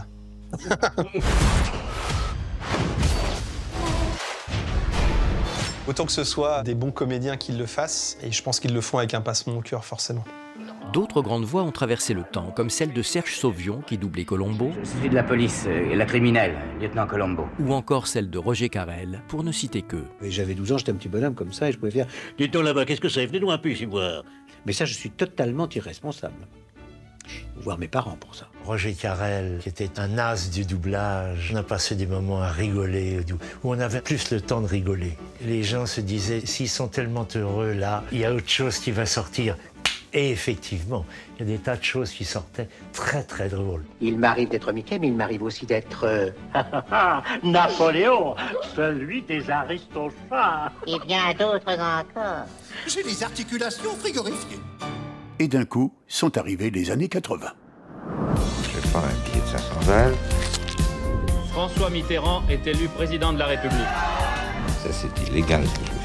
C'est illégal, oui. C'est une image qui figurera dans les anthologies de la télévision. Il faut quand même pas déconner. Hein. Les chaînes multiples se sont installées. Si vous étiez là le 20 février 1986, alors vous avez vu ça. Nous sommes très très heureux de vous souhaiter la bienvenue sur la 5. La 5, c'est un choix supplémentaire, un choix qui existe là, maintenant, depuis quelques secondes. Il était passé de 1 à 3, de 3 à 40 chaînes. Avec des programmes américains à doubler en urgence, des packages, ce qu'ils appelaient. J'ai fait partie de cette vague où les animés sont arrivés, les séries. Là, il y a eu un apport de travail magnifique. Il a fallu ouvrir les portes pour pouvoir assumer toute la masse de travail qui arrivait. Et moi, je travaillais jour et nuit pratiquement. Tout d'un coup, on est passé d'un nombre d'acteurs qui faisaient du doublage, un nombre X, à un X x 2 en moins de 10 ans. Jeunes comédiens, on arrivait sur le marché et on a été emmenés là-dedans, dans cette vague, parce qu'il fallait fournir. Je pense que ça a été un grand âge d'or. Tout ça, c'était l'âge d'or du doublage parce qu'il y avait des belles séries. Le doublage d'Amicalement Vôtre, cette série n'a fonctionné qu'en France. Je l'ai revue en original il n'y a pas très longtemps. Elle n'a pas tout à fait la même saveur. Aux États-Unis, ça marchait pas, hein. Tu sais, Ta Majesté, que tu as beaucoup de talent. Oh, tu n'en es pas trop démuni, mais soyons donc modestes. Ils improvisaient. Et donc il y a une folie qui a été amenée entre les deux personnages. Ils ont apporté autre chose. Ça m'est complètement égal. Alors c'est pas une trahison, c'est autre chose. Et c'est un peu la même chose pour Starsky et Hutch. Ils ont permis à ces séries de devenir des grands succès, alors qu'elles ne l'étaient pas dans leur pays d'origine. Ils se sont totalement réappropriés les personnages. Et c'est... oui. Je parierais qu'elle nous a raconté des histoires. Tu vas rire, c'est exactement ce que je me disais. Hein? Qui? On est issus de cette tradition parce que ces gens-là, on a eu la chance de les côtoyer. Ils nous ont transmis leur éthique, leur envie, leur précision. Si on peut parler d'âge d'or du doublage, c'était un truc où on leur foutait totalement la paix, puisque, encore une fois, c'était le truc un peu sous le tapis. Allez, faites-moi vite ça. Quand j'ai démarré, il n'y avait personne dans les chaînes qui s'occupait du doublage. Des fois, il y avait des... Il y avait des oublis. On vient pas aveugle comme ça, non, sérieux, j'y vois bien, je t'assure. Aussi bien qu'un chien de chasse, alors. De temps en temps, il y avait 2-3 phrases qui étaient restées en anglais. Could be whatever you want to be. You don't have to fight anymore. Well, you know, I am a fighter, not too good, but that's what I do. Puis ça passait comme ça. Oh, Rocky, tu m'avais pourtant promis de ne plus boxer. Je sais pas s'il le faut, moi, je retrouverai un emploi. Je crois même pas qu'il y avait des vérificateurs de Netflix et autres, puisque ça n'existait pas. Donc il y avait une liberté sûrement plus grande qu'aujourd'hui, où tout est carré et maîtrisé. Tout le monde a la trouille, tout le monde ouvre le parapluie à tous les niveaux, et du coup, on a des trucs un peu sages, bien propres. Dans les années 80-90, effectivement, on avait plus de temps pour doubler un film. Les comédiens venaient tous ensemble à la barre, donc forcément, c'était pas la même dynamique de jeu. Mais en revanche, on attendait parfois 1, 2 ou 3 mois pour voir les films après leur sortie US. Est-ce qu'aujourd'hui, les spectateurs seraient prêts à attendre 3 mois en échange d'un doublage de qualité ? Je pense pas. À l'heure des sorties mondialisées, etc., on serait bien trop frustrés. Il y a un autre truc aussi qui a changé par rapport aux années 80, c'est qu'on est beaucoup plus respectueux de la VO. Typiquement, un excellent exemple de ça, c'est la saga de film Die Hard. Viens me voir à Los Angeles, on passera Noël en famille, on fera la fête. Il y a une réplique qui est hyper connue et mythique, c'est Yippee-ki-yay, motherfucker. Dans le premier film, c'est traduit par Yippee-ki-yay, pauvre con. Dans le deuxième film, c'est traduit par c'est pas la Saint-Jean, mais ça fait rien. Yippee-ki-yay, motherfucker. C'est pas la Saint-Jean, mais ça fait rien. Dans le 3, c'est bon voyage, espèce d'enfoiré. Bon voyage, espèce d'enfoiré. Yippee-ki-yay, motherfucker. Et à partir du 4, quand il a commencé à avoir le piratage, l'accès à la VO, les DVD, etc., ils ont repris Yippee-ki-yay, pauvre con. Il y a des VF qui sont cultes dans les années 80. Je pense que si elles sortaient aujourd'hui, elles seraient jugées beaucoup plus sévèrement. Et typiquement, l'exemple numéro 1 là-dessus, c'est Retour vers le futur. Si ça sortait aujourd'hui, il y aurait des gens sur Twitter et sur les forums pour dire pourquoi les adaptateurs, ils ont traduit 1,21 gigawatts en 2,21 gigawatts. 2,21 gigawatts. En plus, gigawatt, ça veut rien dire, faut dire gigawatt. Et puis alors, le truc du caleçon Calvin Klein de Marty qui est traduit en Pierre Cardin. C'est bien votre nom, Pierre Cardin. Calvin Klein? C'est marqué partout sur vos sous-vêtements. C'est ça que je veux dire. Aujourd'hui, on n'a plus les mêmes critères. On exige d'être un peu plus proche de la VO. L'âge d'or du doublage, il y avait des avantages, il y avait des inconvénients. Mais du coup, y a-t-il eu qu'un seul âge d'or du doublage? Ça veut dire quoi l'âge d'or du doublage? Je crois que l'âge d'or du doublage n'est lié qu'à notre enfance. Parce qu'on n'a pas tous un âge d'or à 15 ans, 20 ans, et puis après on se dit c'était mieux avant. Il y a des gens qui sont nés dans les années 60 et qui vont vous dire que ça c'était l'époque où on savait faire du doublage, etc. Je veux dire, moi j'aimais beaucoup le doublage dans les années 60-70. Pour moi, l'âge d'or du doublage, c'est évidemment les années 70-80. Je vais lui faire une offre qu'il ne refusera pas. Certaines personnes de mon âge vont vous dire que l'époque de Canal+, c'était l'époque où on savait doubler des dessins animés. Mais aujourd'hui, je crois que l'âge d'or, c'est nous. Demain, ça sera ceux qui commencent aujourd'hui, pour eux, s'il y a encore du doublage. Et malheureusement, après le calme, vient la tempête. Les acteurs de doublage, ceux qui donnent une voix française aux vedettes étrangères, sont en grève depuis le 18 octobre. Autre conflit dans l'impasse, celui des comédiens de doublage. Oh là là.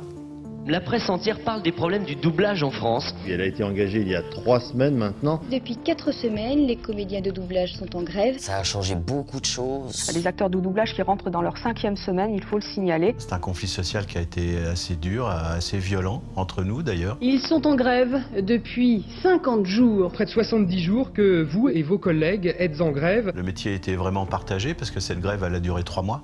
77 jours de grève, je crois, si je me souviens bien. Une grève qui risque fort de retarder certaines diffusions de téléfilms américains, ainsi que la sortie de films dans les salles de cinéma. Elle a fait des ravages. Il y en a qui ont payé le prix fort. Le mouvement est long, très long, pour toutes ces femmes, tous ces hommes qui souffrent de ne pas être reconnus. Et si cette grève avait été juste à 100%, ça n'aurait pas laissé autant de douleur. Revenons à la base, au démarrage. Qu'est-ce qui fait qu'actuellement, la profession est en grève et que donc aucune post-synchronisation ne se fait? En 1985, la loi Lang est adoptée. Elle permet une rémunération supplémentaire pour les artistes-interprètes liés aux ventes de VHS ou lors des diverses rediffusions télévisuelles de films ou séries. Quand je double un film pour le cinéma, si ensuite il sort en cassette, si ensuite il est diffusé sur X chaînes de télévision X fois, nous ne touchons absolument rien. Pendant 9 ans, cette loi n'a pas été appliquée pour les comédiens de doublage, ce qui les pousse à une grève générale de la profession en octobre 1994. C'est-à-dire qu'une loi de la République existe et en quelque sorte n'a jamais été appliquée, c'est ça? Depuis 9 ans. On demande simplement l'application de cette loi. Cela s'explique car ils ne sont alors pas considérés comme des artistes-interprètes, c'est-à-dire des comédiens, mais comme des artistes de complément, autrement dit, des figurants. Donc l'idée, c'était de dire, nous ne sommes pas des figurants, nous sommes des acteurs. Je ne peux pas être un acteur au théâtre ce soir, tourner demain matin et faire un doublage demain après-midi et ne pas être considéré comme un acteur. Il n'y a rien d'infamant à être figurant, mais la caractéristique du figurant, c'est de ne pas parler par définition. Il faudrait que je sache quand même comment on peut faire du doublage en se taisant, ça me semble relativement difficile. Le combat commence alors pour qu'ils soient officiellement reconnus comme des artistes-interprètes afin de toucher ces droits supplémentaires. Nous sommes dans une société capitaliste, pourquoi pas nous? Et puis, c'était un peu pénible de voir certains comédiens qui avaient, je pense à Serge Sauvion, par exemple, Colombo, qu'on n'emploie plus ensuite parce qu'il y a, non, t'es la voix de Colombo. Pendant qu'ils rediffusent, nous sommes au chômage. Il faut bien se remettre aussi dans le contexte. L'offre à la télé était inférieure à ce qu'elle est aujourd'hui. Vous n'allez pas me faire travailler parce que je suis la voix d'eux. Il faut qu'il y ait une compensation à ça. Il y avait des acteurs qui ne travaillaient plus parce qu'on rediffusait en permanence leurs séries, donc ils en avaient un peu assez. Pour moi, je sais pas, c'est tellement artistique, le doublage. J'ai fait des efforts pendant 15 jours, mais j'ai eu beaucoup de mal à mettre de côté l'artistique et à me battre que pour une question financière. 80% des comédiens qui faisaient du doublage l'ont soutenu. Moi, je faisais confiance à mes aînés à ce moment-là. Mais les aînés disaient que c'était important, ça me semblait important, voilà. Ça ne me serait pas venu à l'idée de court-circuiter le mouvement. Au bout de 15 jours, en AG, je me suis exprimé. J'ai parlé des ingé-sons en disant qu'ils n'avaient rien à voir avec nos problèmes de droit. On m'a rétorqué qu'on n'en avait rien à faire des pouces-boutons. Et puis il y avait tous les gens qui écrivent des textes, les gens qui calligraphient, tout un tas de petits métiers qui ont fait quasiment faillite à cause de cette grève. Comme vous les appelez, les pouces-boutons, n'est-ce pas? Sans eux, on n'est rien, donc je vais arrêter ma grève et je vais reprendre le travail. Je ne pouvais pas reprendre le travail de 1500 comédiens non plus, donc faut être réaliste. J'ai repris en rébellion. Au départ, toutes les boîtes de doublage, donc ce qu'on appelle les doubleurs, devaient être avec les comédiens. Or, ayant peur de perdre leurs clients, ils ont tout de suite été contre nous. Donc ça ne s'est pas passé du tout comme les comédiens l'avaient imaginé. 3 semaines d'interruption de nos activités posait déjà des problèmes graves. 6 semaines minimum en posent d'encore plus graves. Et au-delà, je n'ose même pas imaginer ce qui peut se passer. D'ailleurs, j'ai refusé des rôles très importants parce que je savais qui devait les doubler. Je leur disais non, je veux pas. Alors que j'étais plus en grève. Je veux pas parce que je sais qui doit le faire, qui est en grève. Et Donnez-moi des petits rôles, des ambiances, tout, il n'y a pas de problème. Mais il y a des choses que j'ai refusées. Donc je me mettais en plus à dos. Tout le monde, quoi. C'était très dur. Moi, j'étais remplacée, j'ai failli me faire remplacer sur Oui, d'ailleurs. J'étais remplacée sur tous mes autres rôles. J'ai refusé de doubler Nastasia Kinski, que j'avais déjà doublé dans Maria's Lovers, mais que maintenant c'est une autre comédienne. J'ai pas voulu, parce que je savais que c'est elle qui la faisait depuis un moment, et elle était en grève. J'ai fait non, non, non, non. Ouais, ça n'a pas été crié sur les toits, évidemment. En attendant, c'est toute une profession qui est bloquée. Les sociétés de doublage disent que vous risquez de ruiner ces sociétés. Non, on ne va pas ruiner ces sociétés. Ils remonteront d'autres sociétés. Depuis 30 ans, il y a des sociétés de doublage. Il y en a qui disparaissent, qui reviennent, qui... Non, on ne va pas ruiner des sociétés de doublage. Mais on vous reproche aussi de pénaliser toute la profession, les techniciens de studio, les ingénieurs du son, par exemple. Bien sûr, on nous reproche tout. Le problème, c'est que si nos employeurs se mettaient avec nous et faisaient pression sur les utilisateurs, la grève durerait déjà beaucoup moins longtemps. On a été deux au début. C'est Elisabeth, ma copine Elisabeth Vienner. Alors, je m'appelle Elisabeth Vienner. J'ai eu la chance de faire une grande partie des films de Woody Allen, où je doublais Mia Farrow. Ça, c'était un bonheur à faire. J'ai doublé Glenn Close, j'ai doublé Meryl Streep, j'ai doublé Madonna. Alors, elle, c'était encore pire que moi, parce que moi, j'étais un peu en rébellion, comme ça. Mais elle, c'était... Ah non, moi, je suis pas grève pour ça. J'ai pas adhéré à ce mouvement parce qu'à ce moment-là, moi, je continuais à faire du spectacle et je faisais pas mal de musique et tout ça. Et je travaillais avec des gens qui gagnaient rien, quoi. Et tout d'un coup, j'ai vu des gens de doublage, des stars de doublage, on pourrait dire, lever le poing comme ça et tout.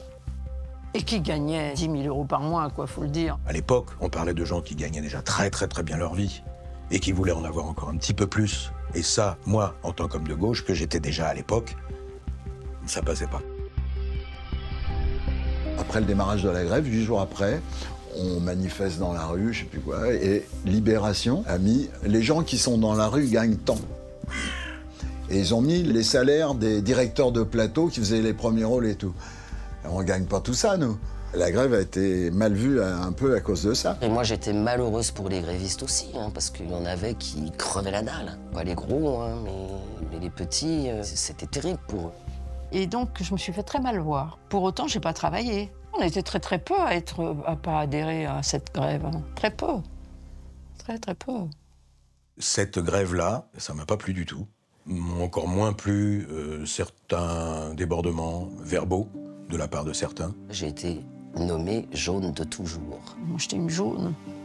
Et là, j'ai compris ce que c'était d'aller à contresens d'un mouvement. J'ai assisté à des scènes assez redoutables, avec les jaunes qui étaient accusés de ne pas faire la grève et tout ça. J'étais pas prête du tout à ce que ça a déclenché comme haine, comme méchanceté, comme brutalité, comme violence. Ah bah à ce moment-là, bien sûr qu'on leur en voulait. Évidemment. Quand des comédiens se bouffent le nez comme ça, c'est durail et spectaculaire des fois. Comme nous sommes en général tributaires les uns des autres, s'il y a une majorité de gens qui sont pour la grève, je la ferais même si je n'avais pas très envie de la faire. Je me dirais, pour les soutenir, c'est simplement une question de solidarité. Et ça, c'est une question de conscience entre chacun. Je sais pas où je suis allé chercher ce courage, en fait. Me fondre dans la masse, c'est beaucoup plus facile. Tout d'un coup, je me trouvais dans un rôle qui était très étrange pour moi, mais il y avait quelque chose dans cette histoire que je trouvais un peu indécent, parce que je trouve que c'est un peu indécent. C'est des métiers qui sont très bien payés.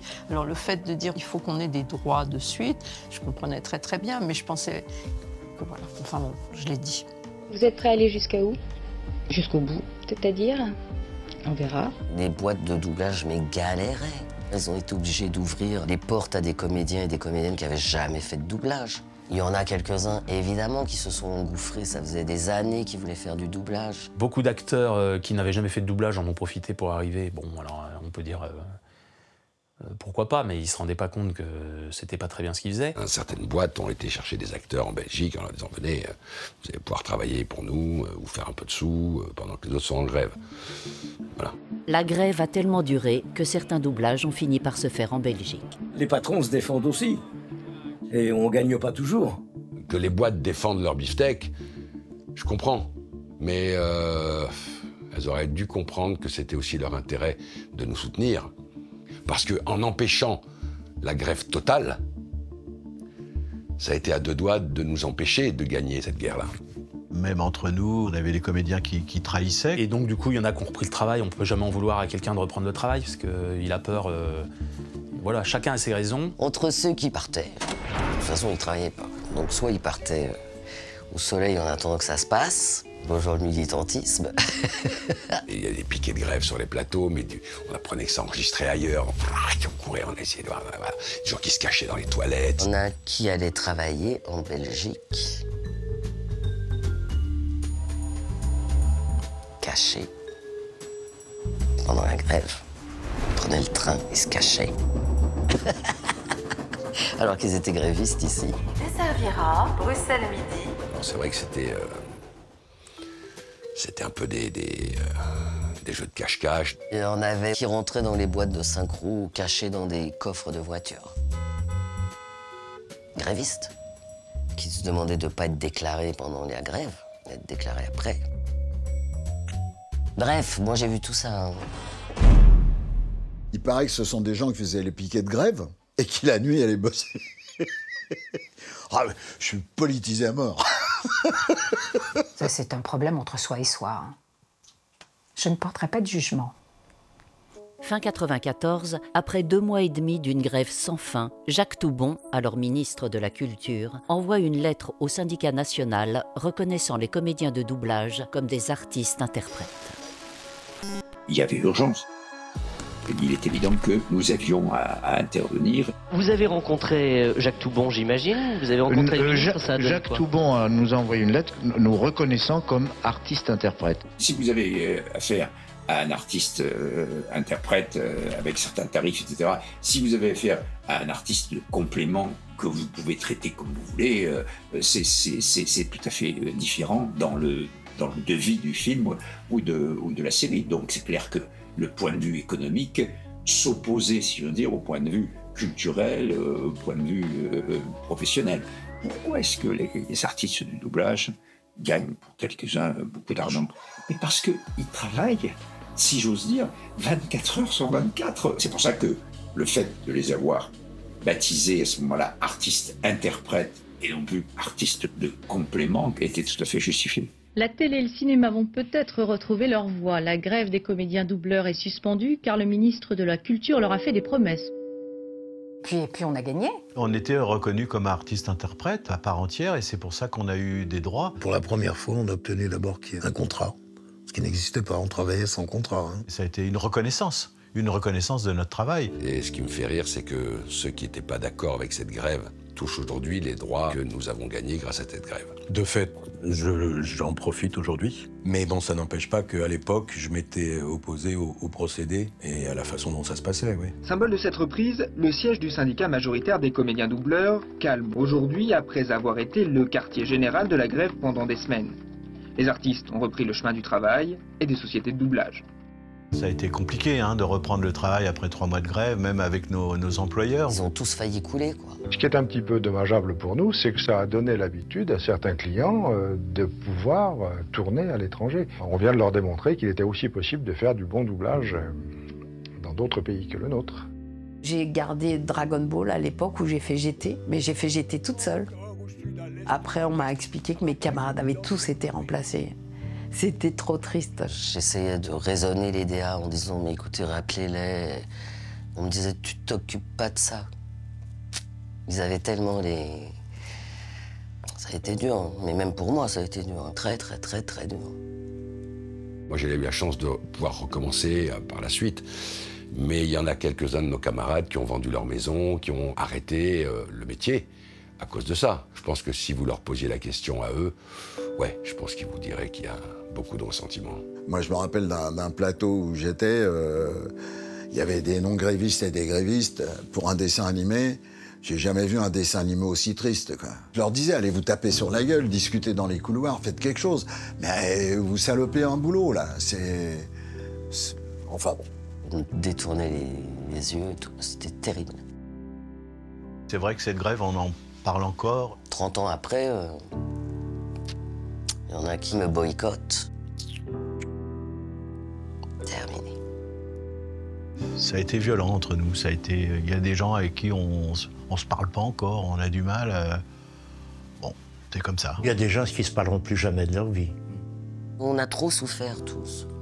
Aussi bien les grévistes que les non-grévistes. Ça a créé des conflits qui n'auraient pas dû exister. Voilà. Ça a laissé beaucoup d'amertume chez certains et ça a fait beaucoup de peine. Voilà. Et moi, j'étais bien triste.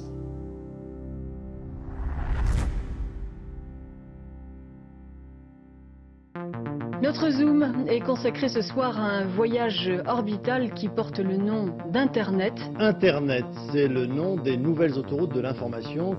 Quoi ? On trouve tout sur Internet. Nos manières de vivre et d'apprendre en seront vite profondément transformées. En France, le gouvernement veut lutter contre le piratage sur Internet. Ce film n'est pas encore sorti en DVD.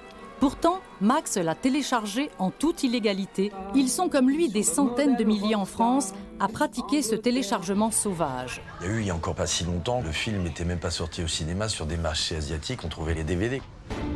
Je me souviens un jour, on nous appelle pour aller à Los Angeles voir le dernier des Batman. On a dit non, parce que de toute façon, on ne va pas perdre 3 jours pour aller voir 2 heures de film. Alors ils nous ont demandé d'aller le voir à Londres, quelques temps plus tard, dans les studios de la Warner, où on a mis bien sûr les téléphones à l'entrée. Et là, on a pu voir le film. 2 mois après, on se retrouve en studio et on commence à enregistrer. Et là, un écran noir, simplement une petite pastille qui entoure la tête du comédien que vous doublez. Donc j'ai retrouvé Morgan Freeman comme ça, qui se baladait dans l'écran noir. Soit l'image est floutée, il y a tout d'un coup que la tête qui apparaît lorsque le personnage parle, soit il y a une barre verte. Et j'ai dit, mais c'est quelle scène, ça? Et le directeur artistique me dit, mais tu te souviens, c'est la scène où il harangue 12 conseillers qui sont autour de lui. Comment voulez-vous travailler dans ces conditions-là? C'est vrai que quand on entend et qu'on voit rien, est-ce que c'est je te hais ou est-ce que je vous hais? Est-ce qu'on parle à une seule personne ou à plusieurs? Il y avait une grosse peur au début des années 2000, ils ne savaient pas comment maîtriser ça et d'ailleurs ça allait partout sur les Juarez et tout, à droite à gauche. On a appris que les comédiens espagnols, italiens et allemands avaient râlé et on les a donné quand même une copie qui était grisâtre. Il y avait marqué property, machin de la Warner, des timecodes partout. On a pu quand même doubler en voyant les scènes complètement, même si les timecodes étaient souvent sur la bouche même du comédien que vous doubliez. Enfin, c'était... Et par moments, on dit, mais attendez, mais où on est? Comment voulez-vous qu'on soit bien? Par exemple, moi, on m'a donné à regarder un film que je vais doubler cette semaine, dont je peux pas parler, un lien hyper sécurisé sur un ordinateur. C'est marqué en gros Boris Rénagi en plein sur l'écran. Donc si je prends le moindre truc, on sait que c'est moi. Ça me fait hurler de rire, le piratage. Parce que vous croyez que ce sont des comédiens avec leur smartphone qui vont aller pirater un film. Enfin, le film, il est piraté dès la production. Dans le studio même où il est tourné. Et c'est prendre les gens pour des imbéciles de croire ça, mais c'est comme ça. Aujourd'hui, l'accès est interdit au studio, à part aux gens qui travaillent. Je suis allé à Dubbing Brothers le jour où ils installaient un scanner rétinien pour pouvoir rentrer dans le studio qui doublait Star Wars 7. C'était n'importe quoi. Par exemple, à Dubbing Brothers, il faut avoir le badge, le mettre contre la porte. Si t'es convoqué, tu rentres. Si t'es pas convoqué, ben, tu rappelles.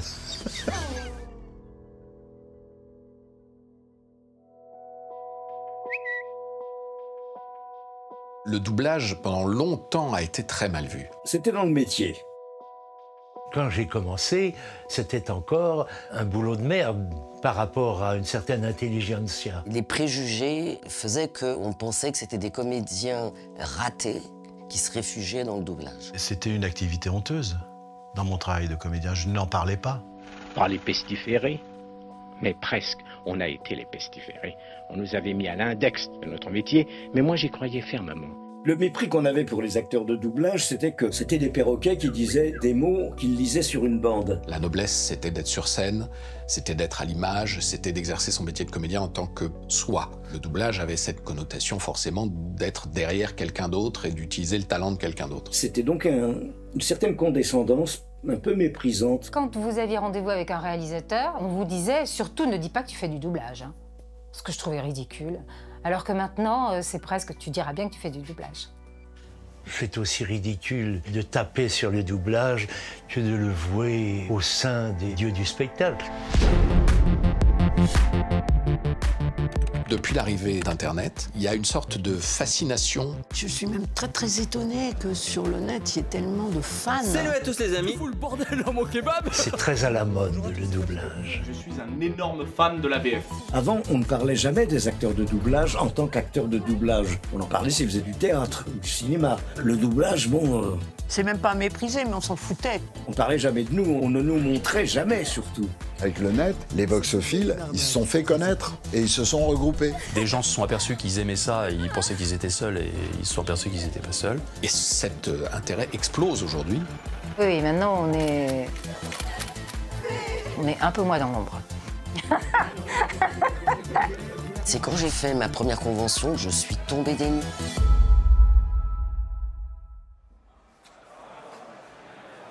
Il y a des festivals sur les voix françaises. C'est des gens qui se plantent en face de vous et puis qui vous racontent toute votre vie. C'est très touchant, les gens sont souvent très émus, au bord des larmes. Il y en a qui n'arrivent plus à parler. Parfois, je me dis, c'est pas possible, il va falloir que j'appelle le SAMU.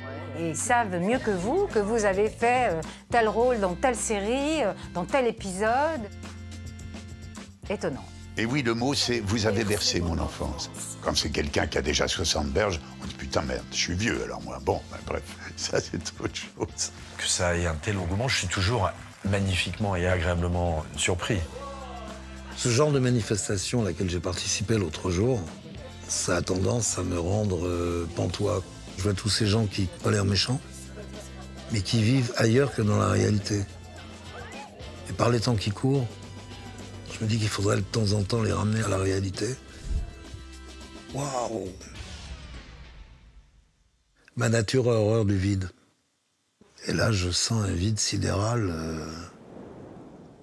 Ça me donne le vertige. J'en fais pas énormément, moi. Il y a des gens, tous les week-ends. Brigitte Lecordier. Alors, il y a quelque chose qui est fou avec vous, c'est les conventions. Ouais. Je pense qu'il n'y a pas un week-end où vous n'y êtes pas. J'essaye d'espacer. Hein. Je le croyais pas quand je suis arrivé. Hein. Je suis entré, je dis, putain, mais chez les fous, là. Et on m'a dit, oh, mais encore, là, t'as rien vu, parce que quand on va dans telle ville, c'est 10 fois ça. Bon, d'accord. Bon.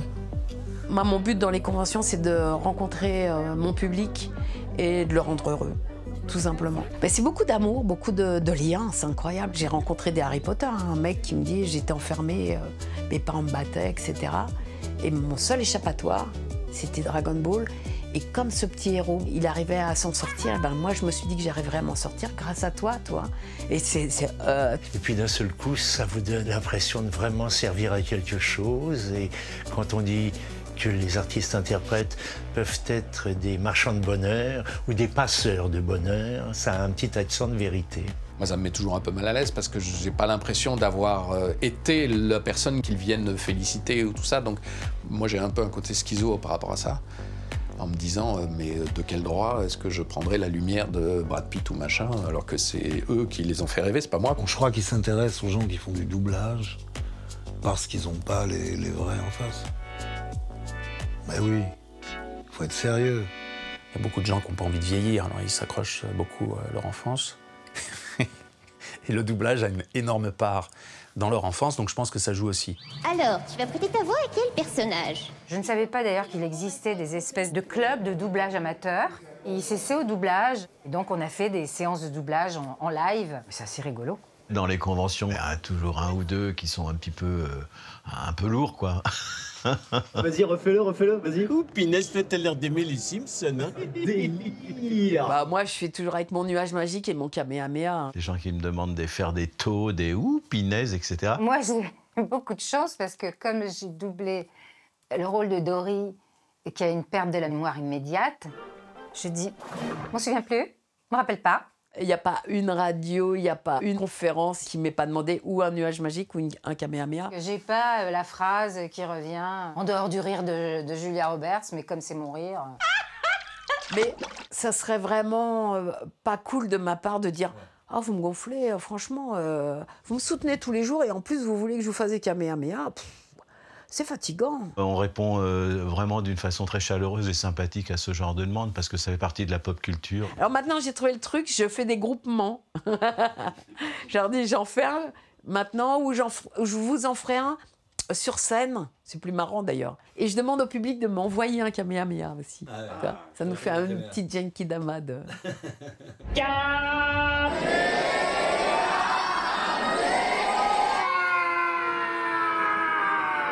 En France, on a une culture du doublage, mais en Allemagne, c'est un autre game. Déjà, ils doublent tout. Nous, en France, les petits films indépendants, les ressortis noir et blanc, on les double pas. Eux, ils doublent tout. Ils s'intéressent beaucoup plus aux comédiens de synchronisation, etc. À tel point que la bande-annonce allemande de OSS 117, elle est introduite par le comédien qui double Jean Dujardin. Et il y a sa photo sur l'affiche. Hallo, ich bin Oliver Kalkofe, der Wichser, oder auch OSS 117 Hubert Bonisser der Labatt. En dehors des conventions, plusieurs personnes ont permis de démocratiser le doublage en France, dont des comédiens de doublage eux-mêmes. Brigitte Lecordier est la première à ouvrir la voie en lançant sa chaîne YouTube en juillet 2019. Bienvenue sur ma chaîne YouTube. À ce moment-là, il n'y avait pas encore énormément de comédiens sur les réseaux sociaux. Je pense que la chaîne de Brigitte a pas mal développé le truc et encouragé des comédiens à ouvrir leur TikTok, leur Insta, etc. Il y a des très belles choses qui se font. Donald Renew, avec son Stream VF, fait des trucs assez dingues. Bienvenue dans Stream VF, et c'est un honneur de t'avoir. Je pense qu'il y a vraiment une demande. Alors ça, je sais pas si je le verrai un jour. Je sais que je suis encore un ovni. Qu'on soit présent au César, dans la catégorie meilleure version française. Je sais pas. C'est un peu délicat, quoi. Ce que je peux comprendre, hein, ça fait très plaisir, j'imagine, de recevoir une statuette pour ce genre de truc, mais moi, ça me gênerait un peu. Encore une fois, c'est pas à moi qu'on le remettrait, c'est à l'acteur que j'ai doublé. Moi, je me considère comme une ouvrière, mais c'est une ouvrière artistique, enfin dans l'artistique, donc pourquoi pas, puisqu'on donne aussi pour les costumes, pour l'image, le son, etc. Et même, ça nous permettrait peut-être d'avoir un tremplin pour tourner aussi. Ça serait une reconnaissance de la profession pour être à l'écran, quoi, parce que pour moi, c'est indissociable. Je ne sais pas si ça intéresserait l'ensemble de la profession. Je suis pas sûr que ce soit une bonne idée, moi. Ça pourrait dénaturer un peu ce qui se passe dans l'ombre des studios, entre guillemets, ou est-ce que ça rajouterait pas de la prise de tête? J'ai plusieurs fois évoqué dans mes vidéos le cas de Xavier Dolan, qui a gagné un César et qui a rendu hommage sur scène au monde du doublage. J'ai commencé très jeune à jouer à l'écran, mais très tôt aussi à travailler dans le monde du doublage. À Montréal, monde dans lequel encore aujourd'hui, je travaille, chaque fois que j'en ai l'occasion, par amour, par passion de cette incroyable gymnastique pour l'esprit d'un acteur. Mes amis doubleurs ont formé mon imagination et structuré ma langue et mon caractère. Eux qui œuvrent dans l'ombre, ils m'ont aidé à grandir comme artiste, mais m'ont aussi éduqué comme enfant, puis un jour comme adulte. Ils m'ont toujours soutenu, aidé, cru en moi, quand peu de gens y croyaient. Je voulais leur rendre hommage ce soir parce que les films, mes films en tout cas, viennent d'un endroit secret et enfoui qui s'appelle l'enfance. J'ai passé la mienne dans les couloirs de doublage, à observer leur monde étonnant. Il y a des gens comme Nicolas Marié qui ont gagné un César et qui continuent de faire des coupas dans Mario Bros. Ouais! J'avais incité justement un mouvement comme ça il y a quelques années pour parler du dessin animé, des voix. Et finalement, les prix sont donnés aujourd'hui à que des gens qui sont des stars et qui participent au dernier Disney, au dernier machin. Et donc tu te dis, ben, tout ça pour ça. Non, merci, ça va. Une question? Alors que vous n'avez même pas encore passé le test? Quand tu joues un film, tu es un acteur à un temps T qui tourne avec un projet qui existe à l'instant T, que tu as choisi, qu'il t'a choisi, que vous avez construit quelque chose, que tu as participé au texte, à l'interprétation, que tu as créé les choses différemment. Donc c'est très très différent. C'est vraiment là, pour le coup, une création de l'acteur. Personne ne l'a fait avant lui. Moi, je ne fais que reproduire, en tout cas essayer de reproduire, d'être proche. J'ai pas créé le film, j'ai pas dit oui, j'ai pas dit non. S'il est mauvais, ça ne me coûte pas plus. S'il est bon, je suis très content, mais ça ne me rapporte pas plus. Donc c'est très différent. L'acteur, il met en jeu sa carrière, il met en jeu son prochain film. Et si ça marche pas, il aura moins de films à faire après. Moi, ça ne joue pas sur mon travail, a priori. Regardez Brendan Fraser, ce qui lui arrive aujourd'hui, quoi, ce qui est magnifique, mais... Putain, il s'en est pris plein la gueule. C'est terrible, il était au top, il a fait plein de films, il a fait des merdes. Bon, il se l'est retombé. Mais je l'ai revu il y a pas si longtemps, il faisait un deuxième rôle dans une série télé où il avait 50 lignes. Il jouait un gardien de prison. Et je me suis dit, merde, ce mec était au top, il avait 15 millions de dollars par film. Il se retrouve là dans une série télé, un épisode qui est même pas lui. Et aujourd'hui, pan, Oscar. So this is what the multiverse looks like. Oh, my goodness. C'est beaucoup d'admiration pour ça, parce qu'eux, ils se mettent en danger. Et qu'il l'ait reçu aujourd'hui, l'Oscar, ça a de la valeur. Si c'était moi qui l'avais doublé, que je reçoive l'Oscar pour ça, ça ne voudrait rien dire. Donc je pense que c'est pas cette reconnaissance-là qui est intéressante. Autant je pense que les magazines, les sites internet, tout ça, ils auraient des critiques de VF, je pense que ce serait intéressant. Quand est-ce qu'un grand magazine ciné a fait une couverture avec un comédien qui fait du doublage? Où est-ce qu'on voit ça? Nulle part. Ils vont dire non, on voit le film en VO. Oui, je suis d'accord, mais enfin, il devrait y avoir des critiques VF qui diraient on a vu la VF, elle est mauvaise, allez le voir en VO. On l'a vu, elle est formidable, je vous conseille de la voir en VF. Enfin, je sais pas pourquoi il n'y a jamais eu de critique de VF. Mais ça serait bon pour tout le monde. Quand tu te tapes une bonne critique, t'es content, et quand tu t'en tapes une mauvaise, tu le veuilles ou non, ça te fait cogiter. Voilà, j'ai eu un prix, la meilleure VF qui m'a été offerte par le Japon. Best Voice Artist Performance in French. The winner is Brigitte Lecordier as Bocchi in the Ranking of Kings with Studio. Personne n'a parlé, tout le monde s'en fout quoi. Bah voilà, j'ai reçu mon trophée chez moi, j'étais contente. Mine de rien, les gens qui faisaient du doublage et qui ont récupéré une récompense, du jour au lendemain, ils ont arrêté. Hein. Pierre Arditi, le jour où il a eu un César, il a arrêté de faire du doublage. Il y a Daniel Russo aussi, qui faisait plein de persos dans les années 90, qui était la voix d'Harvey Keitel dans Pulp Fiction. Qu'est-ce que tu crois, petit? Je suis pas venu faire des politesses, mais donner des instructions. Si vous avez l'instinct de conservation, si vous espérez vous en tirer, toi et ton pote, contentez-vous de faire ce que je dis au lieu de discutailler. Le jour où il a commencé à faire des films et des téléfilms, il a arrêté du jour au lendemain de faire du doublage. Hein. Pour ça, quand on dit le doublage, on devrait mieux le considérer, il faudra déjà qu'il soit mieux considéré par les gens qui en font eux-mêmes. C'est Éric Legrand, il fait du doublage, c'est une grande figure de doublage, voix de Vegeta, il fait plein de conventions. Le doublage, ça le fait chier, il n'aime pas ça. Il le dit au fur et à mesure des interviews. Bon, pour ma part, j'ai fait énormément de doublage, c'est vrai, mais ça n'a pas été une volonté au départ. Ça peut être des expériences très désagréables parfois. Le doublage, c'est pas un truc qui me fait grimper au rideau spécialement. Hein. On n'a pas eu envie d'être comédien pour faire ça. Moi, je veux bien qu'on considère mieux le milieu du doublage, mais il faudrait déjà qu'il soit mieux considéré par les gens qui y bossent et qu'ils arrêtent de se vexer comme des grosses dindes parce qu'on dit doubleur. Il arrive très souvent que les comédiens spécialisés dans le doublage reprennent les différentes personnes en martelant qu'ils ne sont pas doubleurs mais comédiens. Ils ne sont pas doubleurs mais comédiens. Non, je suis pas doubleur, je suis comédien. Le doubleur de Vegeta? Non, il n'est pas doubleur de quoi que ce soit, il est comédien. Je suis pas une doublure. Je ne suis pas un doubleur. Oui. J'ai essayé de t'expliquer plusieurs fois, tu n'entends pas. Je t'ai dit doubleur, ça n'existe pas. Vilain garçon.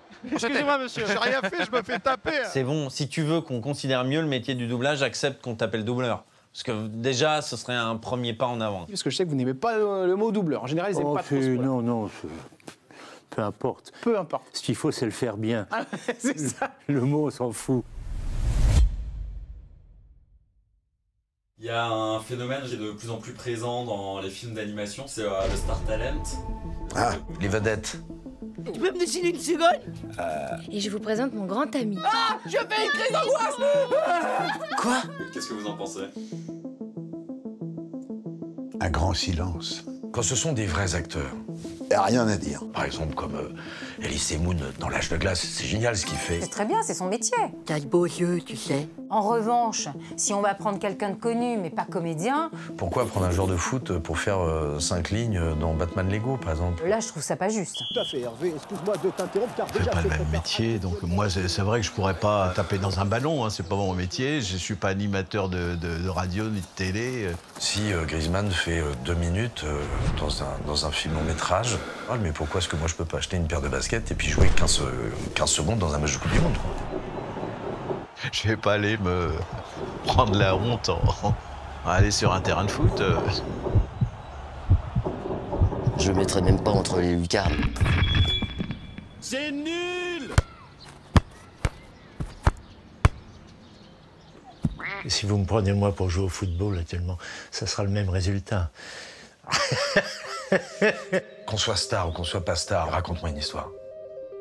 Je vais payer ma place. Je veux tout d'un coup décoller de mon fauteuil et retomber dedans quand arrive le mot fin. Et si jamais c'est pas dedans, et je vais retomber brutalement dans mon siège. Et je vais avoir une frustration de môme. Alors que vous l'auriez entendu avec une voix de quelqu'un qui sait faire le job, le truc, vous aurez passé crème et le film aurait gagné en qualité. De plus en plus, les films, comme tout le reste, sont faits par des commerciaux, au détriment évidemment de ce pourquoi c'est fait à l'origine. Ça ouvre le plateau de télévision, ça ouvre la communication sur Internet. On communique sur leurs performances, ou pas d'ailleurs. Derrière les vedettes ou les gens très connus, on voit d'abord l'homme avant le personnage. De là à dire est-ce que ça fera des entrées en plus, moi j'y crois pas trop, quoi. Il doit y avoir certainement une retombée économique notoire pour que ça se passe. Bah, qu'ils prennent, tant pis. C'est moins bon, bah, c'est moins bon. C'est à chier, bah, c'est à chier. J'en veux pas à ces gens-là. J'en veux juste aux gens qui les mettent là, à la place d'acteurs. Sauf qu'on pourrait pas mettre sur l'affiche avec la voix d'un tompion. Ce qu'ils gagnent en marketing, ils le perdent quelquefois en qualité aussi, quoi. C'est dommage. J'ai l'impression que les gens n'ont pas confiance dans leurs produits. Si on prend une star dont on connaît trop la voix, on peut aimer l'entendre, mais d'un autre côté, ça peut gêner aussi. Quand je suis allé voir Chicken Run, où c'était Depardieu donc, qui doublait Lecoq, les voix sont tellement typées, tellement reconnaissables. Mais tu es complètement folle. Personne ne pourrait réussir un coup pareil, c'est du suicide. Rappelez-vous que vouloir, c'est pouvoir. Tout d'un coup, ça fait un peu comme The Thing, le film d'horreur, tu sais, à l'affiche, c'est ça fond. Dans mon inconscient, c'est le visage du coq qui est à moitié fondu, le visage de Depardieu est à moitié fondu, ça se mélange. Donc quelque part, l'image du coq en tant que tel n'existe plus. Il y a tellement de personnalité dans la voix que la voix mange le personnage. Donc ça m'empêche, moi, de rentrer dans le film. Il est arrivé, par exemple, pour la guerre des étoiles, Dark Vador, il fallait une voix. Et il avait pensé à une merveilleuse voix qui était celle d'Orson Welles. Mais il a dit non, j'y renonce. Elle est tellement célèbre, tellement connue que les gens ne vont plus voir Dark Vador, ils vont voir Orson Welles sur l'écran. Ça peut gêner. Je me permets d'interrompre ce film parce qu'on se fout un peu de ma gueule. C'est du vol et du plagiat. J'aime pas trop les voleurs et les fils de pute. À un moment donné, il était question de star talent sur le film Les Simpsons, sur le personnage d'Homer, etc. Ça s'est su assez vite, en fait. Il y a eu des fuites. Et la Fox a osé nous mettre, nous, des comédiens de l'ombre, Véronique et moi, pour la promotion du film. Bravo à la Fox d'avoir eu le courage de sortir des inconnus. Bonjour à tous, c'est Margie Homer Simpson. Ça a été un immense succès. Alors, toute modestie, mais voilà, il faut reconnaître quand même ça. On peut prendre le dernier exemple avec Super Mario, qui n'a aucun star talent et qui est en train de battre tous les records. Revenons 30 secondes sur le cas Super Mario Bros. On est les Mario Bros. Bien que la bande-annonce française soit sortie avec des comédiens de doublage au casting, dont Pierre Tessier en Mario et Benoît Dupac en Luigi, le film devait initialement regrouper plusieurs star talents pour les rôles principaux. Les fans ont alors supplié Universal sur les réseaux sociaux pour qu'il garde le casting de la bande-annonce. Et figurez-vous que ça a marché. Plus fou encore, le film ne compte pas un seul star talent.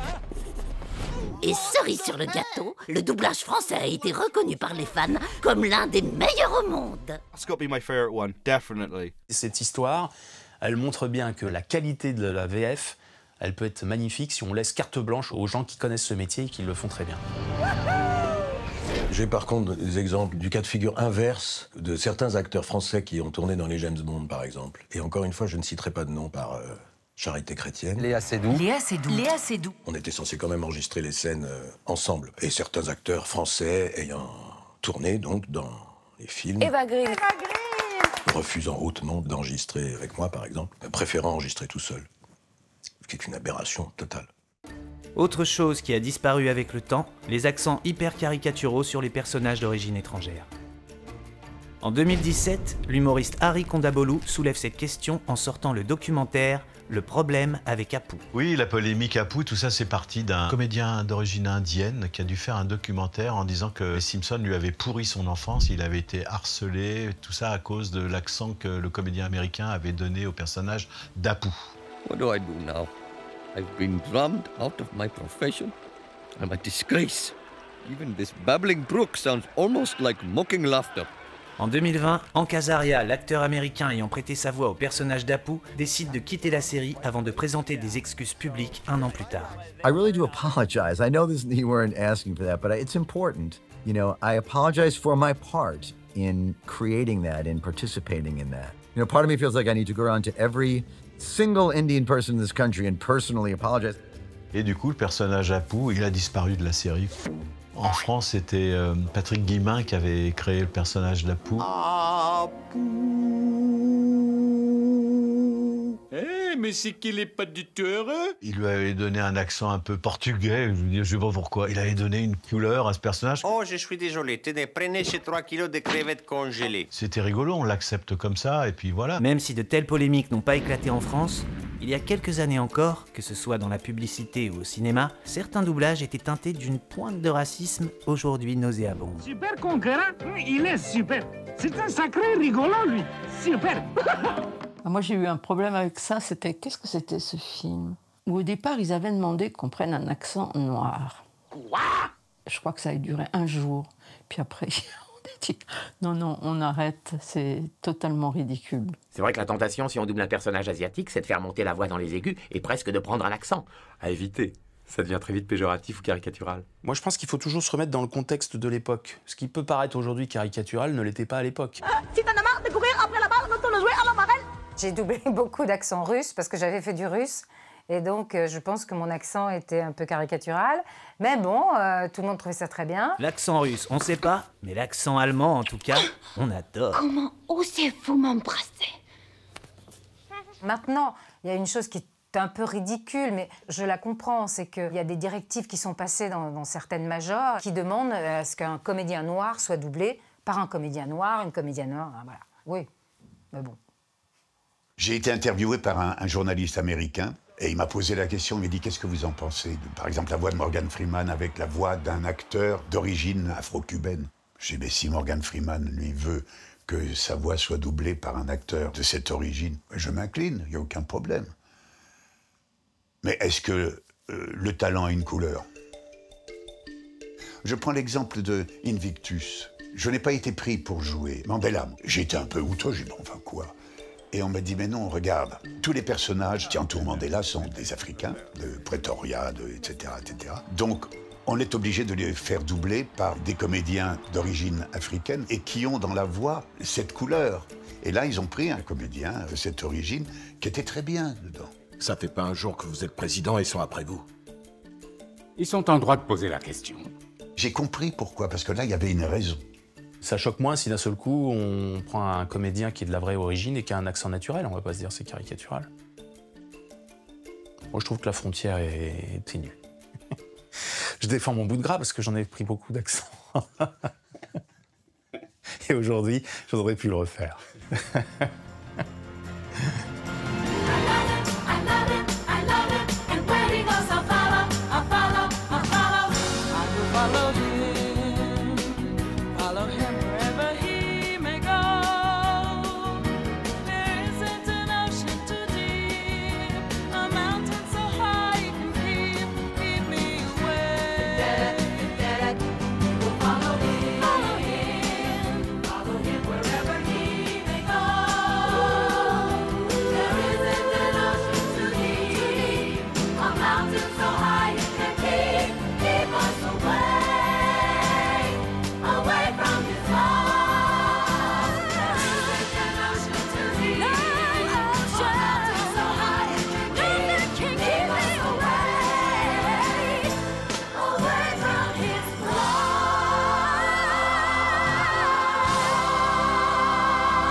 Mais attendez une minute, je ne comprends pas. L'intelligence artificielle est-elle une menace? Alors ça, Seigneur, c'est une excellente question.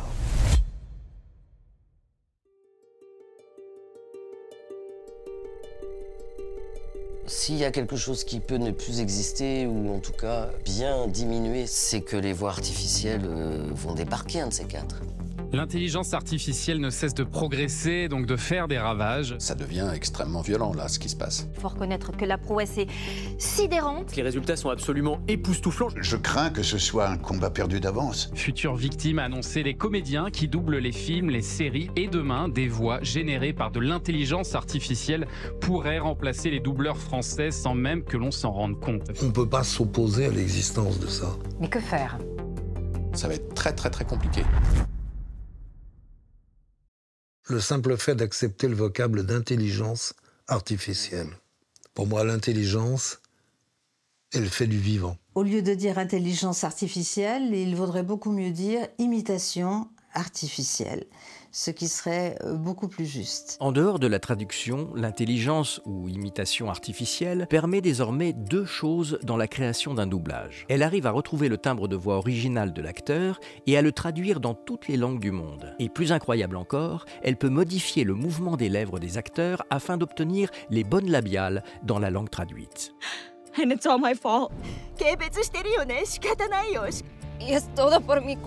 Ça va être une IA qui va détecter automatiquement, ça va être une IA qui va faire un texte traduit automatiquement, qui va en plus le placer avec les phonèmes automatiquement, et bientôt les comédiens principaux. C'est déjà le cas sur des jeux vidéo, surtout que c'est pas anodin, c'est exponentiel les progrès qu'ils font. J'ai lu quelque part que ça pouvait être à peu près 10 fois moins cher et 4 fois plus rapide, donc c'est vrai qu'on peut comprendre que ça intéresse les gens du métier. Comme on est dans un monde économique, si une voix off, tu peux la faire par une IA plutôt qu'un comédien, je suis sûre que ça va être une déferlante. Ah, je vais être un peu clivant sur ce sujet. Je ne sais pas jusqu'où ça va aller. Je vais juste vous dire quelque chose. J'ai tourné pour un produit Netflix. J'ai été regarder le produit et par curiosité, j'ai écouté les passages où j'étais dans d'autres langues. Donc je me suis entendu en italien, en allemand, en espagnol, en turc. Et j'ai pu écouter un petit peu tout ça. Je crois en avoir assez entendu. C'était intéressant parce que je me disais, ah, lui, il est trop léger, ah, lui, il est trop grave, lui, ça colle. Bon. Ça veut dire quoi? Ça veut dire que rien ne vaut l'original. Et que si demain, on me dit De Niro va parler avec la voix de De Niro, avec son jeu, mais en français, moi, spectateur, alors, je comprends les fans ou les gens qui vont dire « Ah, c'est pas la voix de... » Ben si, ce sera la voix de De Niro, justement. Si demain, par exemple, vous imaginez que la voix de Brad Pitt en français ressemble furieusement à la voix de Brad Pitt en anglais, finalement, on est beaucoup plus proche de sa vraie voix. Ce sera vraiment comme si Brad Pitt nous parlait en français ou en indien. S'il suffit que de ça et que les coûts de production soient divisés par 1000, voire plus, mais qu'est-ce qui empêcherait ces majors, ces grands studios américains ou étrangers de le faire? Surtout s'ils grandissent l'étendard de « c'est quand même l'acteur original qui parle, qui joue ». Ce que j'ai envie de dire là-dessus, c'est que ça fait des années qu'on veut nous faire travailler comme des IA. À vouloir que la VF soit une copie conforme de la VO. Ça ne sera jamais une copie conforme de la VO.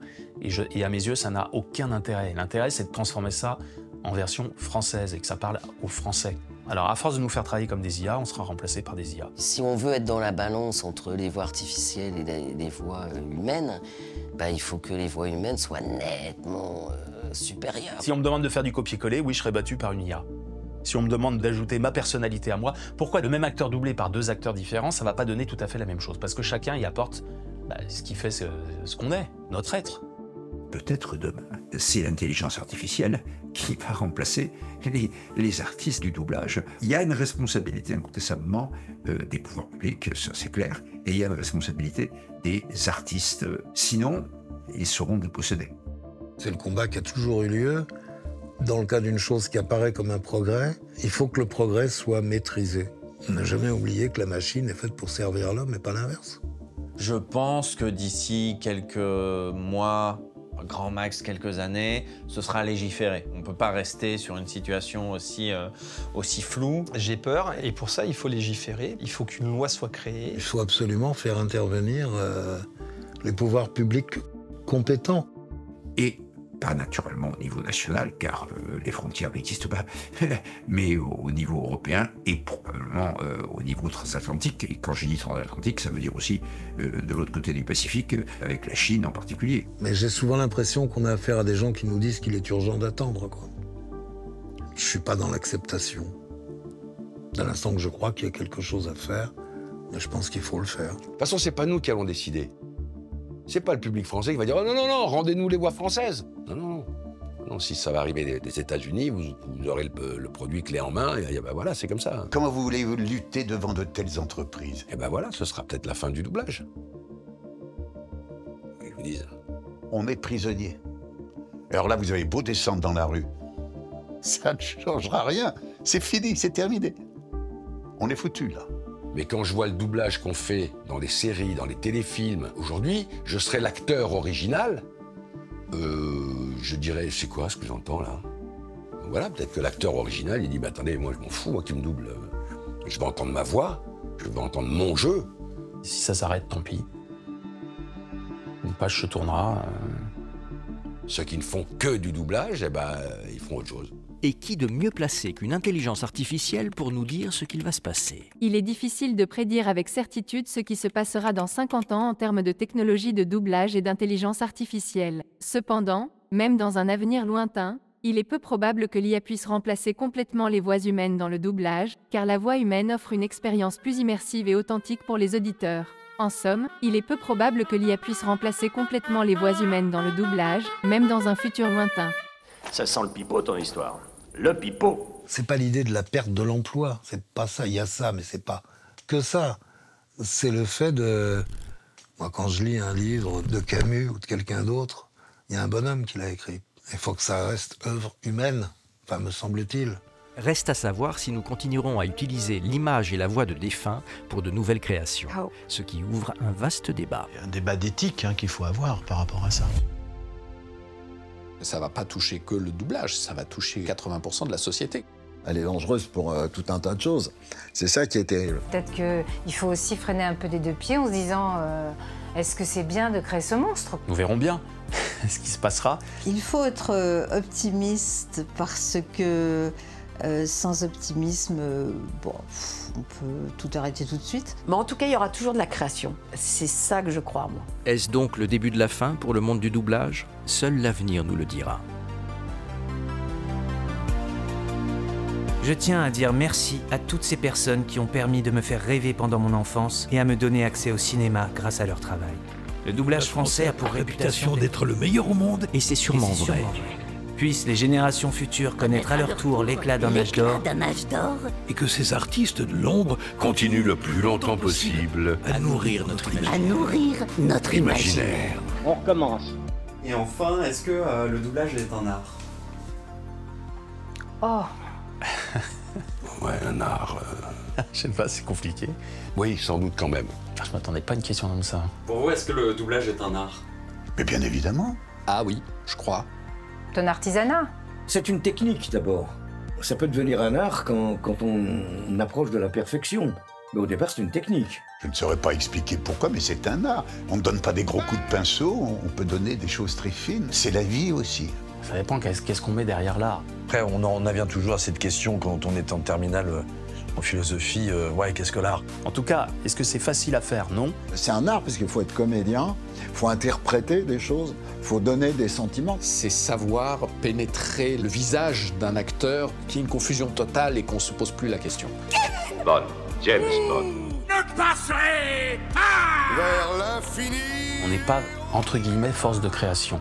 C'est-à-dire qu'on s'appuie sur quelque chose qui existe déjà. Celui qui fait de l'art, c'est l'auteur, entre guillemets. Celui qui a écrit une pièce, c'est lui qui fait de l'art. Ce sont des transmetteurs d'art. Donc il y a forcément quelque chose d'artistique à l'intérieur. C'est pas uniquement une simple technique. Il faut pouvoir y mettre beaucoup de choses pour faire passer encore plus. Faut pas le galvauder. C'est vraiment un art et il faut être artiste pour le faire. C'est pas de la voix. On fait pas blablabla. Je pense que parfois, il y a une petite étincelle supplémentaire, le petit supplément d'âme. Mais ce petit supplément d'âme, c'est de donc laisser libre cours au génie de chaque acteur et du directeur artistique qui est en train de les diriger et qui va dire d'un seul coup garde surtout cette prise, elle est exceptionnelle, je vois ce qu'il lui a plu. Et donc d'un seul coup, ça peut déborder. Et ça doit déborder quand on fait un doublage, j'en vois pas l'intérêt sinon. C'est vraiment une cure de jouvence. J'ai pas l'impression de vieillir. Jomer, il a toujours le même âge. Il a toujours ses 2 cheveux. Moi, j'ai à peu près gardé les miens. J'ai pas trop grossi. 88 miles à l'heure. Je me considère peut-être un artisan assez pointu, et c'est peut-être aux autres de le dire si c'est un art ou pas. C'est pas moi. Rendons-lui hommage. Et oui, c'est un art.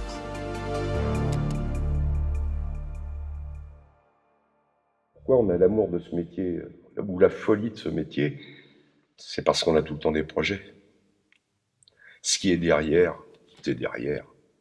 Mais ce qui compte, c'est ce qui est demain, après-demain, en espérant survivre et mourir en pleine forme, le plus tard possible. Voilà.